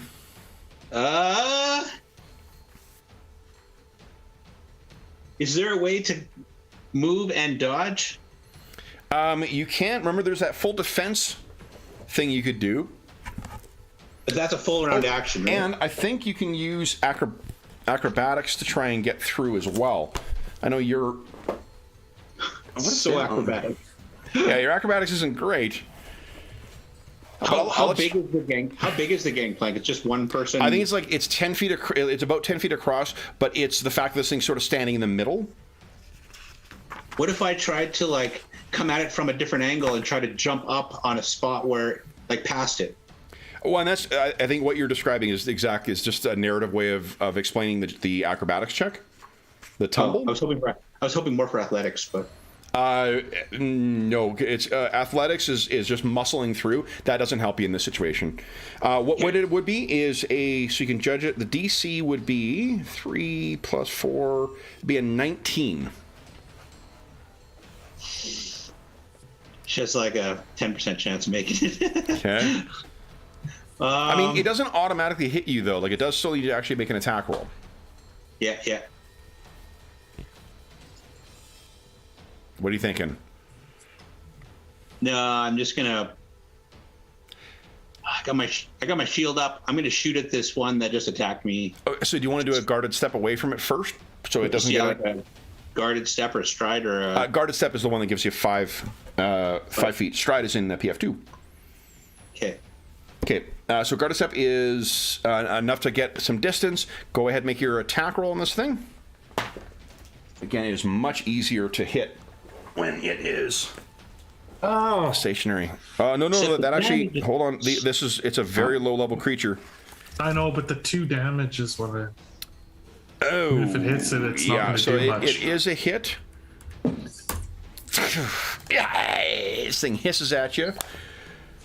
Bone, what are you doing? You can see outside now. Briz is right above you on the gangplank. He's come back down into this thing, and you can hear the cycling of the engine going up. And you can look out the gangplank out of the cargo hold, and you see Knickknacks is kind of skittering back, trying to keep a distance from this thing coming after him. Sorry. I know, but Oh, there's the they've one on the made a senator. joke, but I think that I need to try and help this woman. Okay. Now we've fought these things a few times. Do I know I should rip it off or just try and... I guess I should just try and attack it or what? Or can I try and rip it off? It's trickier. It's harder to hit when it's on someone. Yeah. Just because of the... it being attached. I can attempt to rip it off, right? You can try, yep. Okay. So you could move over there, and you can use a move action to try and tear it off as a strength check. Yeah. Let's do it. I gotta try and help this woman. Hudson goes at the end of the round. So actually, he would have gone. Sorry. Make your check, Bone, and then we'll do the attack for Susaro. That's why I'm wondering, because if Sars could have taken the thing off of her, then Bone wouldn't be having to fight this. Okay, so let's do that. Yeah, what isn't? Okay. Yeah, Susaro, sure. give us a 1d20 roll. Actually, plus 0, so you've seen 11 or higher to get this thing off. Who's feeling lucky? Do it, Dave. You commanded him. Oh my goodness! He's like, here, bite me instead. Yeah. You know what? I buy that. He sort of pulls it, and the thing is, what the nat 1 is going to be is it doesn't need to make an attack roll. It's attached to him now. And he's like, oh god, no. Bone. So does that clear things up? You can see that Susaro has... I'm attacking the big thing then. If it's on our guy, at least he's got a fighting chance. That I'll give you a token for Susaro as well, too. Where is he? One. He like goes and grabs it and basically rolls into her place. Here we go. There's Susaro. Look, he was destined to die. Our NPCs are never survive. This is all right. Sure, generic token controlled by all players. There you go, guys. You should be able to see his hit points now. Yeah. Okay. Then it is Bone. So you're going to attack the big one? Yeah. Go right ahead. Attack the big piece of junk. Okay. So you race up towards him. Here we go. 15. Oh, are we missing any bonuses here? Not to attack that I know of. So you hit this thing and it runs across. It's chitin, but it just leaves a little gouge. It doesn't even get through. This thing turns towards you. You guys are about as tall as each other, too. Although I think you might be a little bit taller than this. And it snarls at you. And then it's its turn. All right. So let's see here. It is...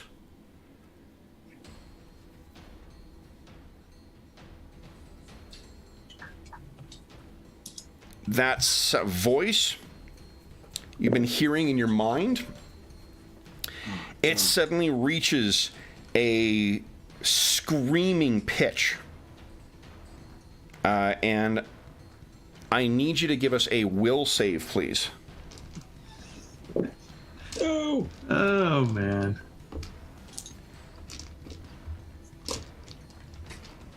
Okay. Oh, it's actually not that far off. All right. So then you take 7 points of psychic damage as this thing's mind is just screaming into yours. And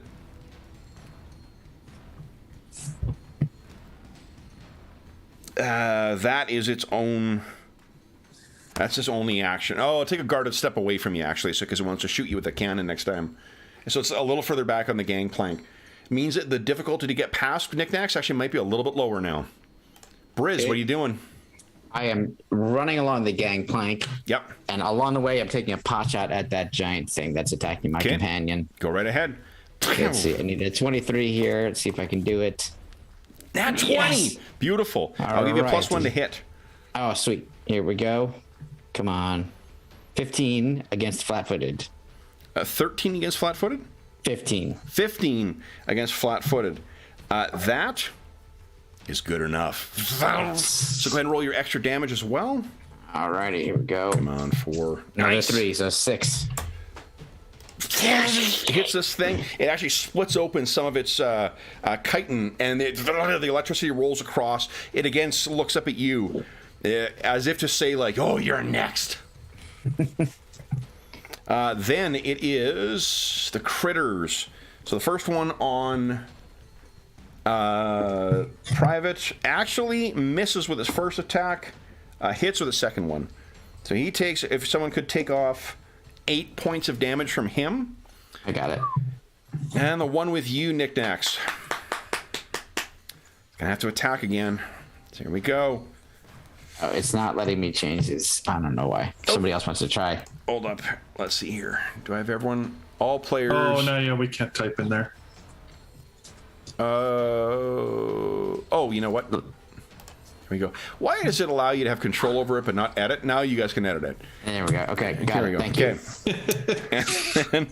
Well, this is how we learn, I guess. And by we, I mean me. No, I have no idea. I mean, it's obviously the first time I've used Roll20 too. So I mean, Yeah, I wasn't what can sure- you yeah, expect this- from me, guys? Come on. Yeah, none of us really know how to use it. First time game master. Here we go.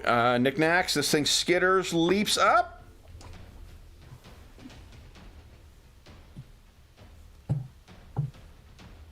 A 2. Yes. Oh, nice. So at least lands on the ground and kind of turns to you again. You are so nimble for it. What are you doing, Knickknacks? She's like, knock that thing off the gangplank and I'll make a run for it. And then she's going to take another guarded step and shoot at that thing again. Please do.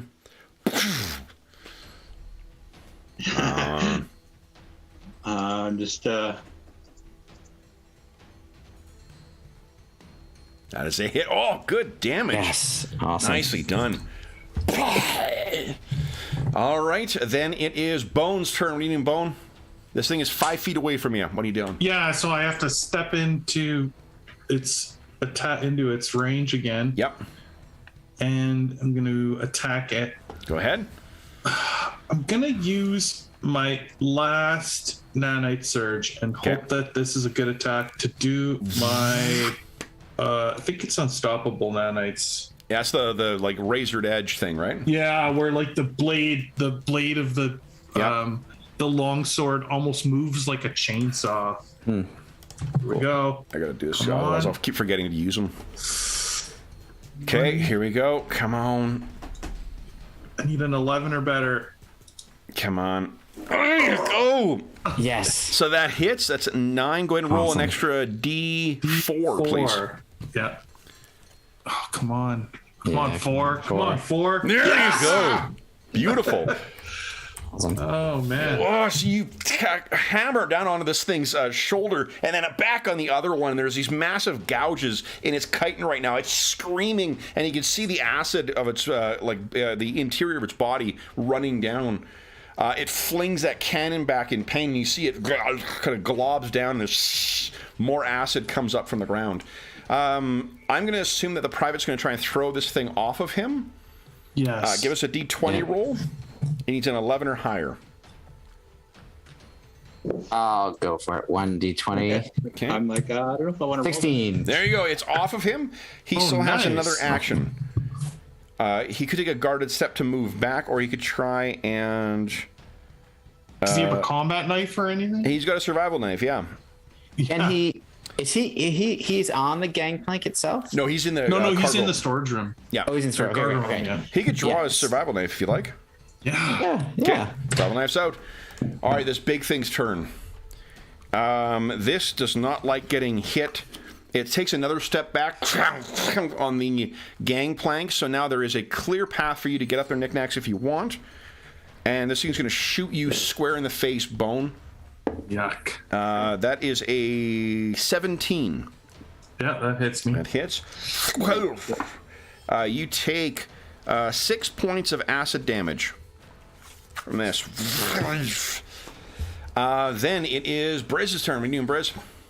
I'm going to run around again and come down on a knee and fire over a railing down at the big guy. Let's see if I can Come on. Every time trick him here. it's cinematic.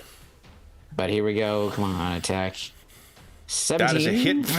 Okay, excellent. Yep. 3 damage. Okay. Then it is the Smollen's turn. First, it skitters towards Susaro. Private Susaro has a KAC of 13. I rolled a 2. It misses him, but it is adjacent to him right now. And then Knickknacks. For that 2 didn't go to you. So this thing is going to try and leap on you. I rolled a 6. Plus 7 is a 13 versus KAC. Oh no, it's on you. It doesn't get to attack till next round, but it is back. Oh shit, it's on you. Knickknacks, what are you doing? Gonna throw it off. Okay, strength check. She can do this. She can totally. Come on. 20! So you know what I'll say for your crit? You actually throw it 5 feet away. So it does not have an attack of opportunity on you if you try to run. Sweet. What are you doing? One more action. Do you attack this thing? Yes! Look at that! Nice. All right. And then click, click. Oh, yeah. That was the last round of my gun. Oh no! Okay, so I think they just because they just went before you. Bone, what are you doing? Well, now I'm just swinging at this thing. Okay. I gotta take a 5-foot step and attack it. Where are you going?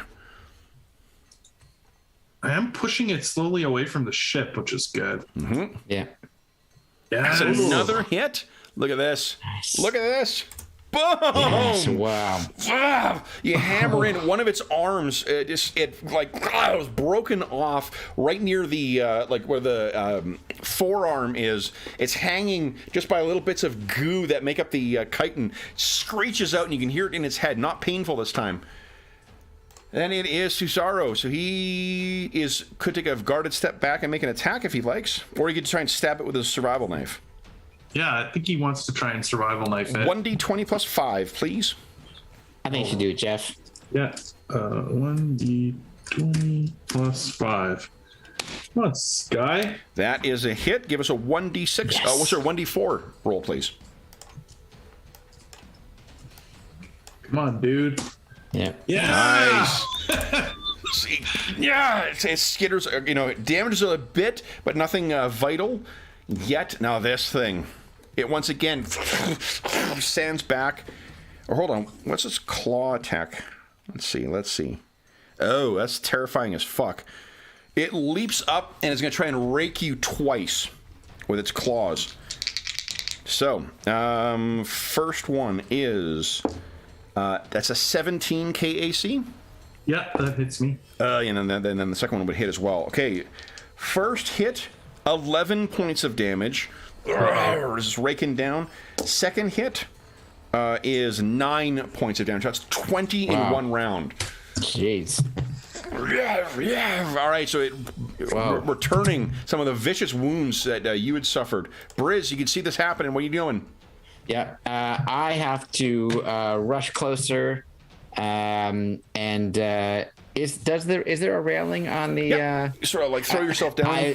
I leap up onto the railing. If I'm picturing sort of like the cargo deck in the Serenity. Okay. Yeah. Cool. Okay, So I'm gonna, for now, leap up onto the railing and take my shot. Okay. So let's see here. Go Let's see ahead. what happens here. Acrobatics. Yes. Yes. Success. Come on. Here we Just got to hit go. now. Here it comes. Yes. Go ahead and roll your extra damage. Come on. Oh.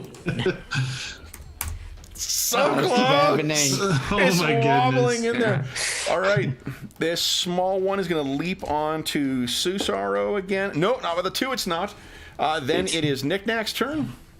So, Kev, I forgot about the glory medallion. After reducing a creature to 0, I get a move action. I could have holstered my sidearm. You're up on you're holstering your sidearm, or are you running up? No, I would have holstered my sidearm. Okay, done. Yep, that's done. So what are you doing for your round? Big shit, and I'm right behind that big fucker. Nice. Go ahead. I'm so glad you had such good use of blank that. fucking Sniper rifle from point blank. Yep. She's going to. So you can almost hear what's his name, the sergeant, his voice in your head. Elder Marak. Dust that Vexer. So move action to pull the weapon. As long as you could do it for free as part of a move action if you want. Like, for instance, you could move within like 5 feet of being up on that gangplank and then take a shot if you like. Okay. Okay. Awesome. Go. Come on, Dave. Oh, I believe you have 1 point of astonishing fortune left. We do. But, I think you should do it. I should do it? yeah, why If not? we take this thing out right now, to me, Jalda Marak needs to be avenged here. Oh, but not with a 6. Oh, no. All right, Bone. I'm not the sniper you're looking for. Yeah. You see, Knickknacks is still around that little Vexer that was next to her is now just a smear on the ground. She's fired her sniper rifle. The look on her face tells you she means business. What do you mean? This thing is engaged with you right now. You need not take a guarded step to get in on it. What do you think? Do I do a full round attack or do I just do one attack without the penalty? The full round is -4, right? Yep. Yeah. you just got to hit it. I think if you just hit it, you're gonna kill it. Yeah, just hit it once. All right, here we go. So he's gonna swing his sword at that thin little waist. Okay. Come on. Come on. Enough. Yes. Ah, you hit this thing and bifurcate it. Both parts hit the ground and then begin slowly sliding down and leaving this disgusting trail. For a split second, you remember what happened when you killed that tank thing? Oh yeah. Run. You take a step back, but there is no such response from this thing. The DM is just being a dick. No. I actually think that Bone is probably going to step away from any big bug that he slices down going forward. Yeah. Private Susuro. He could take a full attack at +1 to hit twice, or he could do 1 attack at +5 to hit. I think you keep going. Jeff, you're on a roll. Okay. 1d20 +5. Oh, I think we lost track of the rounds. We're down to like 2 rounds right now. I have. Yep, exactly. Okay. All So right. he does a d4. Solid hit, D4 damage. Yep. Nice. Yeah. Nice. Yeah. All right. Then it is Brizz's turn. What are you doing, Briz? All right, now I will run back the other way along the edge on top of the railing. Yeah.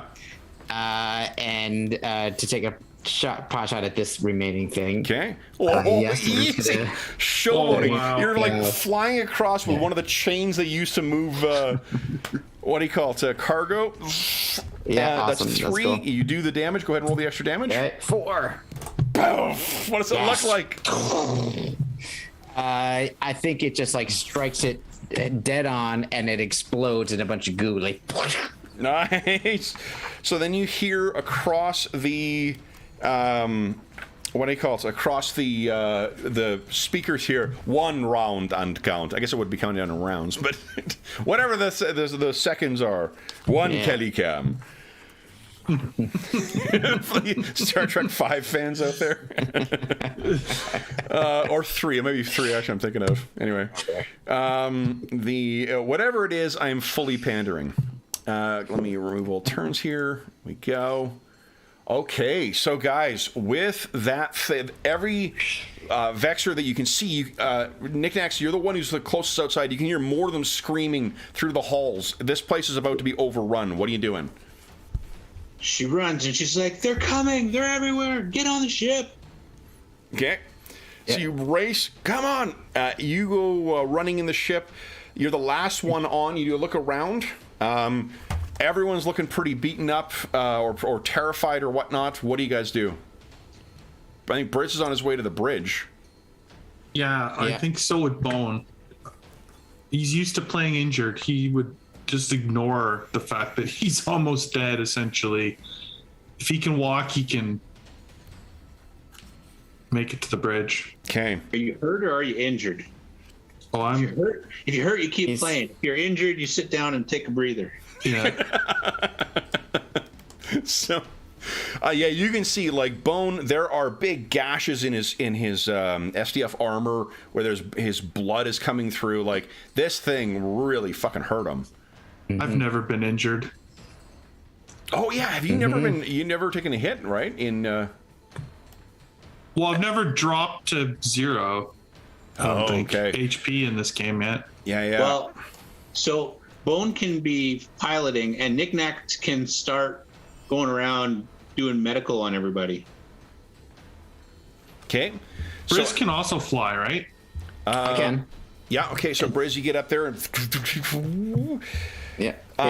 Let's make your. You can do other things. Oh, do you guys have? You have your, what do you call your? I mean, you could make use of your vials. You seem to be in a safe place right now. Oh yeah, I could drink my thing. Well, I can give you some healing though right away without using any potions or whatever. You can heal 24 hit points. I don't think I can heal that much, but I can get you started. Because how long does hit points take to recover in this game? A long time, right? Yeah, a long time. It's your level, I think, is how many hit points you gain. It's like yeah. AD&D so I style. think I would drink this potion no matter what. Okay. So 19 is not quite good enough, but 8 hit points back though. That's pretty freaking good. Nice. Okay. That's enough to at least feel Wow, that's good. good. All right, so you guys are up on the bridge. What happens is you had already activated them, so the doors are open.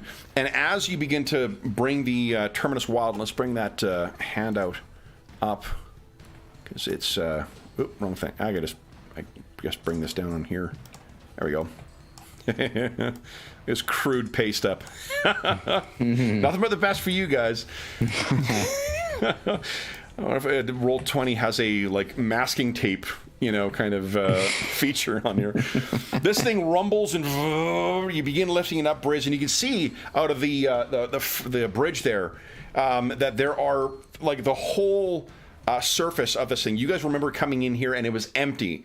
This spaceport had nothing on it. It is a carpet of swarm that are just making their way across. You begin moving up, and what you can see in the middle of this massive swarm, the rest of you guys I'm picturing are getting treatment in that observation deck below if you're not on the bridge as well, so you have an opportunity to see this too.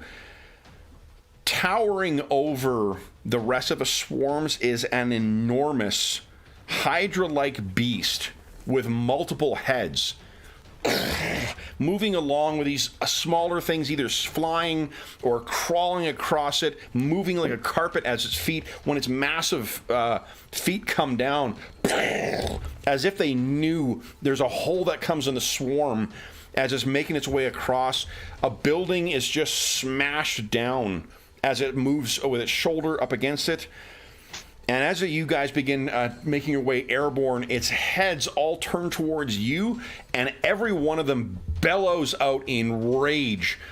And all of you are hit with that same unnerving feeling that you felt when you were waking from your dreams. And though you begin to raise up into the clouds and this swarm disappears into just a mass of indistinguishable things below you, you cannot help but recall the feeling of that thing touching your mind. Breaking free of Suskalon's gravity, provides a sense of relief. Evacuees aboard let out cheers of joy mixed with stressful sobs as the Terminus Wild's artificial gravity kicks in and the unfiltered light of the sun fills the vessel's observation windows. And then you can hear the little tic-tacs, the sound of the debris field that you are flying through as hundreds of small impacts bounce off the shields. And it becomes clear, a little girl asks, "Is it rain?" And the father is so choked with emotion that he cannot answer, because you all know this is the remains of hundreds of other ships that tried to escape but were destroyed in orbit. The trip to Utraneus should take you somewhere between 3 and 6 days, depending on how, 3 and 8 days, depending on how the planets are aligned. You have yet to actually calculate that. But guys, you have escaped the surface of Suskalon. Tell us what is going through your minds as you guys are making your way into setting the guidance to fly away from what was your home. I think Bone, it's easy. It's just like a wave of depression because not only was it his home, but he was a hero there, and a minor celebrity, and that whole life is gone. And even if they find peace and find a life somewhere else, he's too old to rebuild some kind of a career like that. So he's basically starting from scratch no matter what. And so I think it's just sort of this it's great to be alive, but at what cost kind of depression here for him. Nick Dax or Briz? Briz, I think, is the feeling actually in a way the opposite.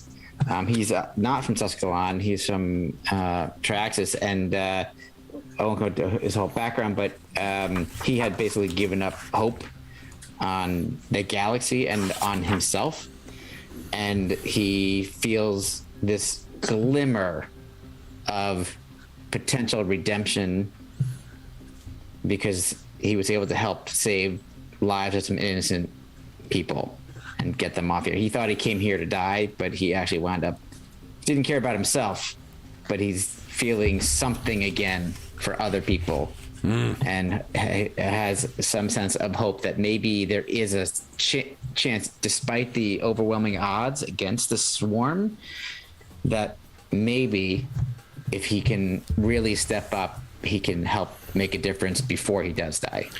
Might I add something? Yes. What we see is the little girl still kind of tugging on her dad's hand, and he can't respond. He just can't find a way to respond without unloading on her. And then we hear a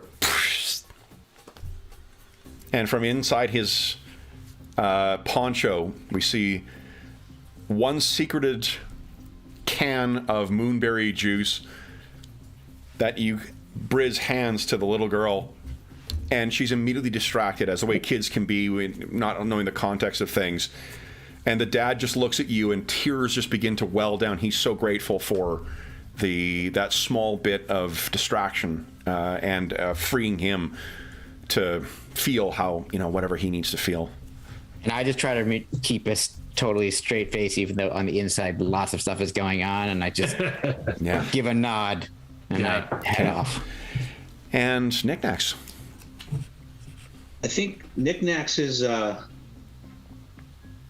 she's feeling like this overwhelming sense of awe that we were able to do all of those things that we've done, because even from crossing the bridge and then getting to the base and then getting to Rios and then all these, it seemed like it get harder every time, and we somehow found a way.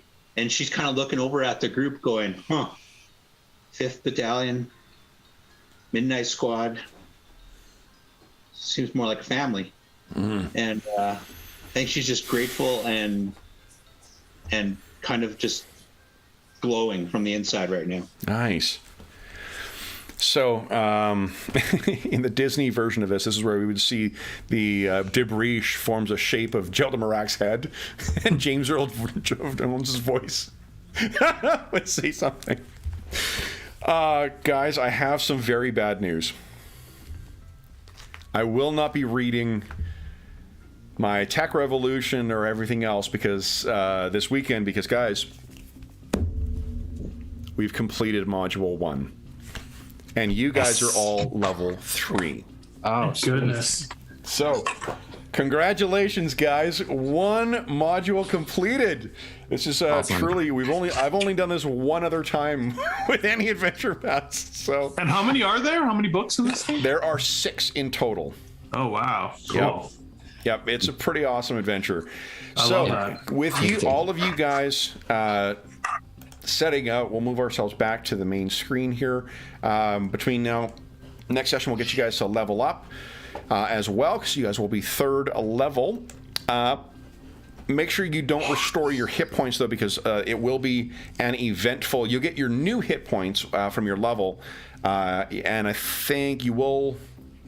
If you guys want to spend a resolve, you can all gain your stamina back. I'm assuming that's what you guys would do. Oh, And we'll right. do it right. Yeah, Yeah. we'll let John know. So, congratulations, guys. I had That my is- shield up, Kev, and forgot to take the points off my shield instead of the last damage I took. Oh, go ahead and give yourself back. How much did you take? It would have been 5 points that I 5 took. points. Yep. So go ahead and give yourself 5 points back. And then also, if you want to restore your stamina, because shit might go sideways pretty quickly.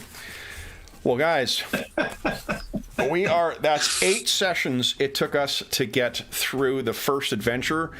8 sessions of me, like, squeezing every possible Aliens quote I could.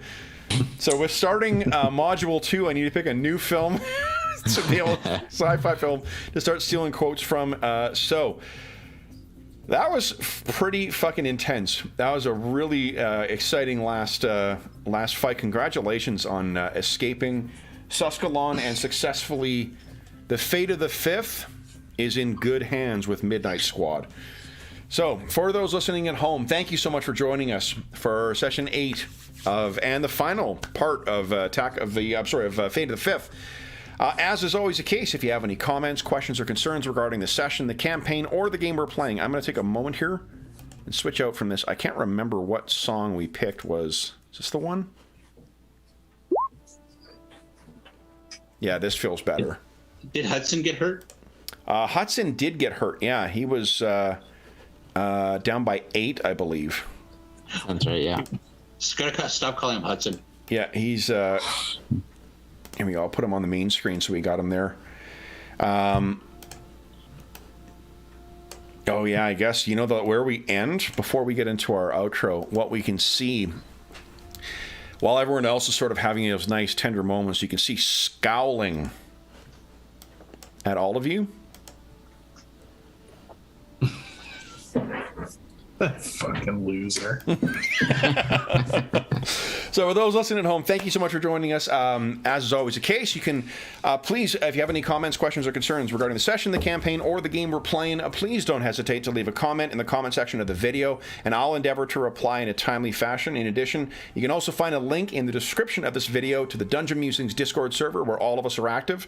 We have channels there dedicated to this campaign, every other campaign we run on the channel, as well as a bunch of other channels, including, if you want to see weekly pictures of my dog while I'm napping before the session, you can find that, as well as everyone else's pets on the Dungeon Dogs channel. There's some great channels for online conventions. There is a second edition AD&D group that looks like it's about to kick off a campaign as well in the Find a Group channel. So if you're looking for people to play with, you may be able to find someone there.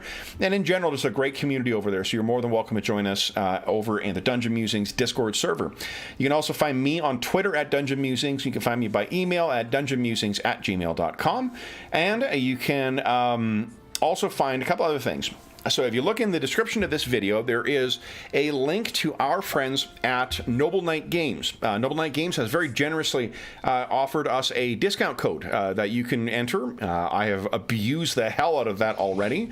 You can enter the code on checkout. If you purchase more, $10 or more, enter the code Dungeon Muser, all one word, and you'll save 10% on top of whatever other discount or sale that they have going on. So you can save yourself some money. Noble Knight has been my choice of places to track down, particularly out of print books. I filled several games worth of collections from them, so we're very grateful to be able to share their news or their discount code with you fine folks. In addition, down below you can find a link to something called Heroes Save Villages.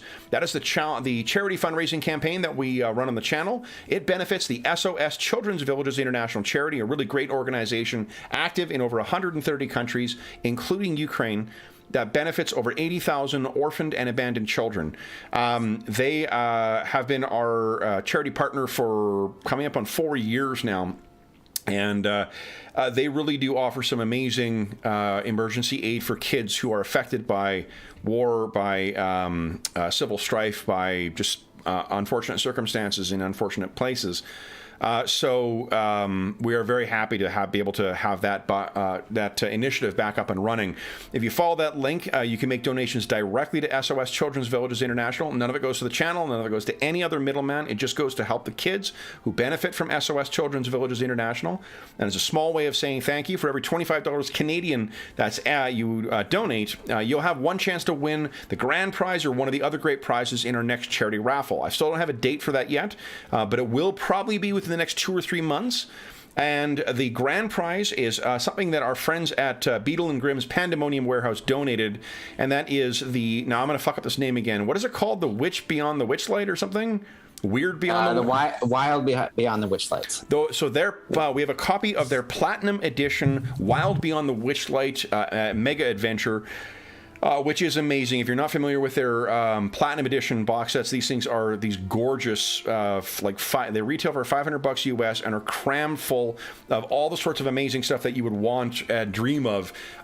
Monster hangers to be able to hang on the DM screen, a custom DM screen, all of the adventure broken down into smaller bits, extra adventures, beautiful maps, wings in this one, and some terrific miniatures. They're just jaw-droppingly gorgeous, and we're very grateful to the folks at Beetle and Grimm's for offering us that to be able to offer as a grand prize. In addition to that, we're going to have a bunch of other great prizes, including some t-shirts and mugs and posters and stuff from the Dungeon Musings Red Bubble Shop, as well as a chainmail dice bag made by our resident armor smith here. Look at that thing. That is gorgeous. I happen to be one of the lucky owners of a Fortier original, and it is just a gorgeous, gorgeous thing. Oh, and so is George. Yeah, they're just amazing things. So we're very grateful to Dave for that. We're going to have some other great prizes we'll announce as we get closer to the date of the raffle. But in addition to that, you also have a chance to interact when we have our charity sessions, which we will be back up and running again soon. You have a chance to have a say in sometimes what happens in the session, sometimes what the heroes, you get to pick some gear to help outfit them, like, say, a hover tank that never seems to work properly. That was a valuable one, right, Jeff? That was so funny. So lots of great prizes, and again, all money that's donated goes directly to SOS Children's Villages International. None of it goes to us. None of it goes to anyone else. You're just donating to help out those kids.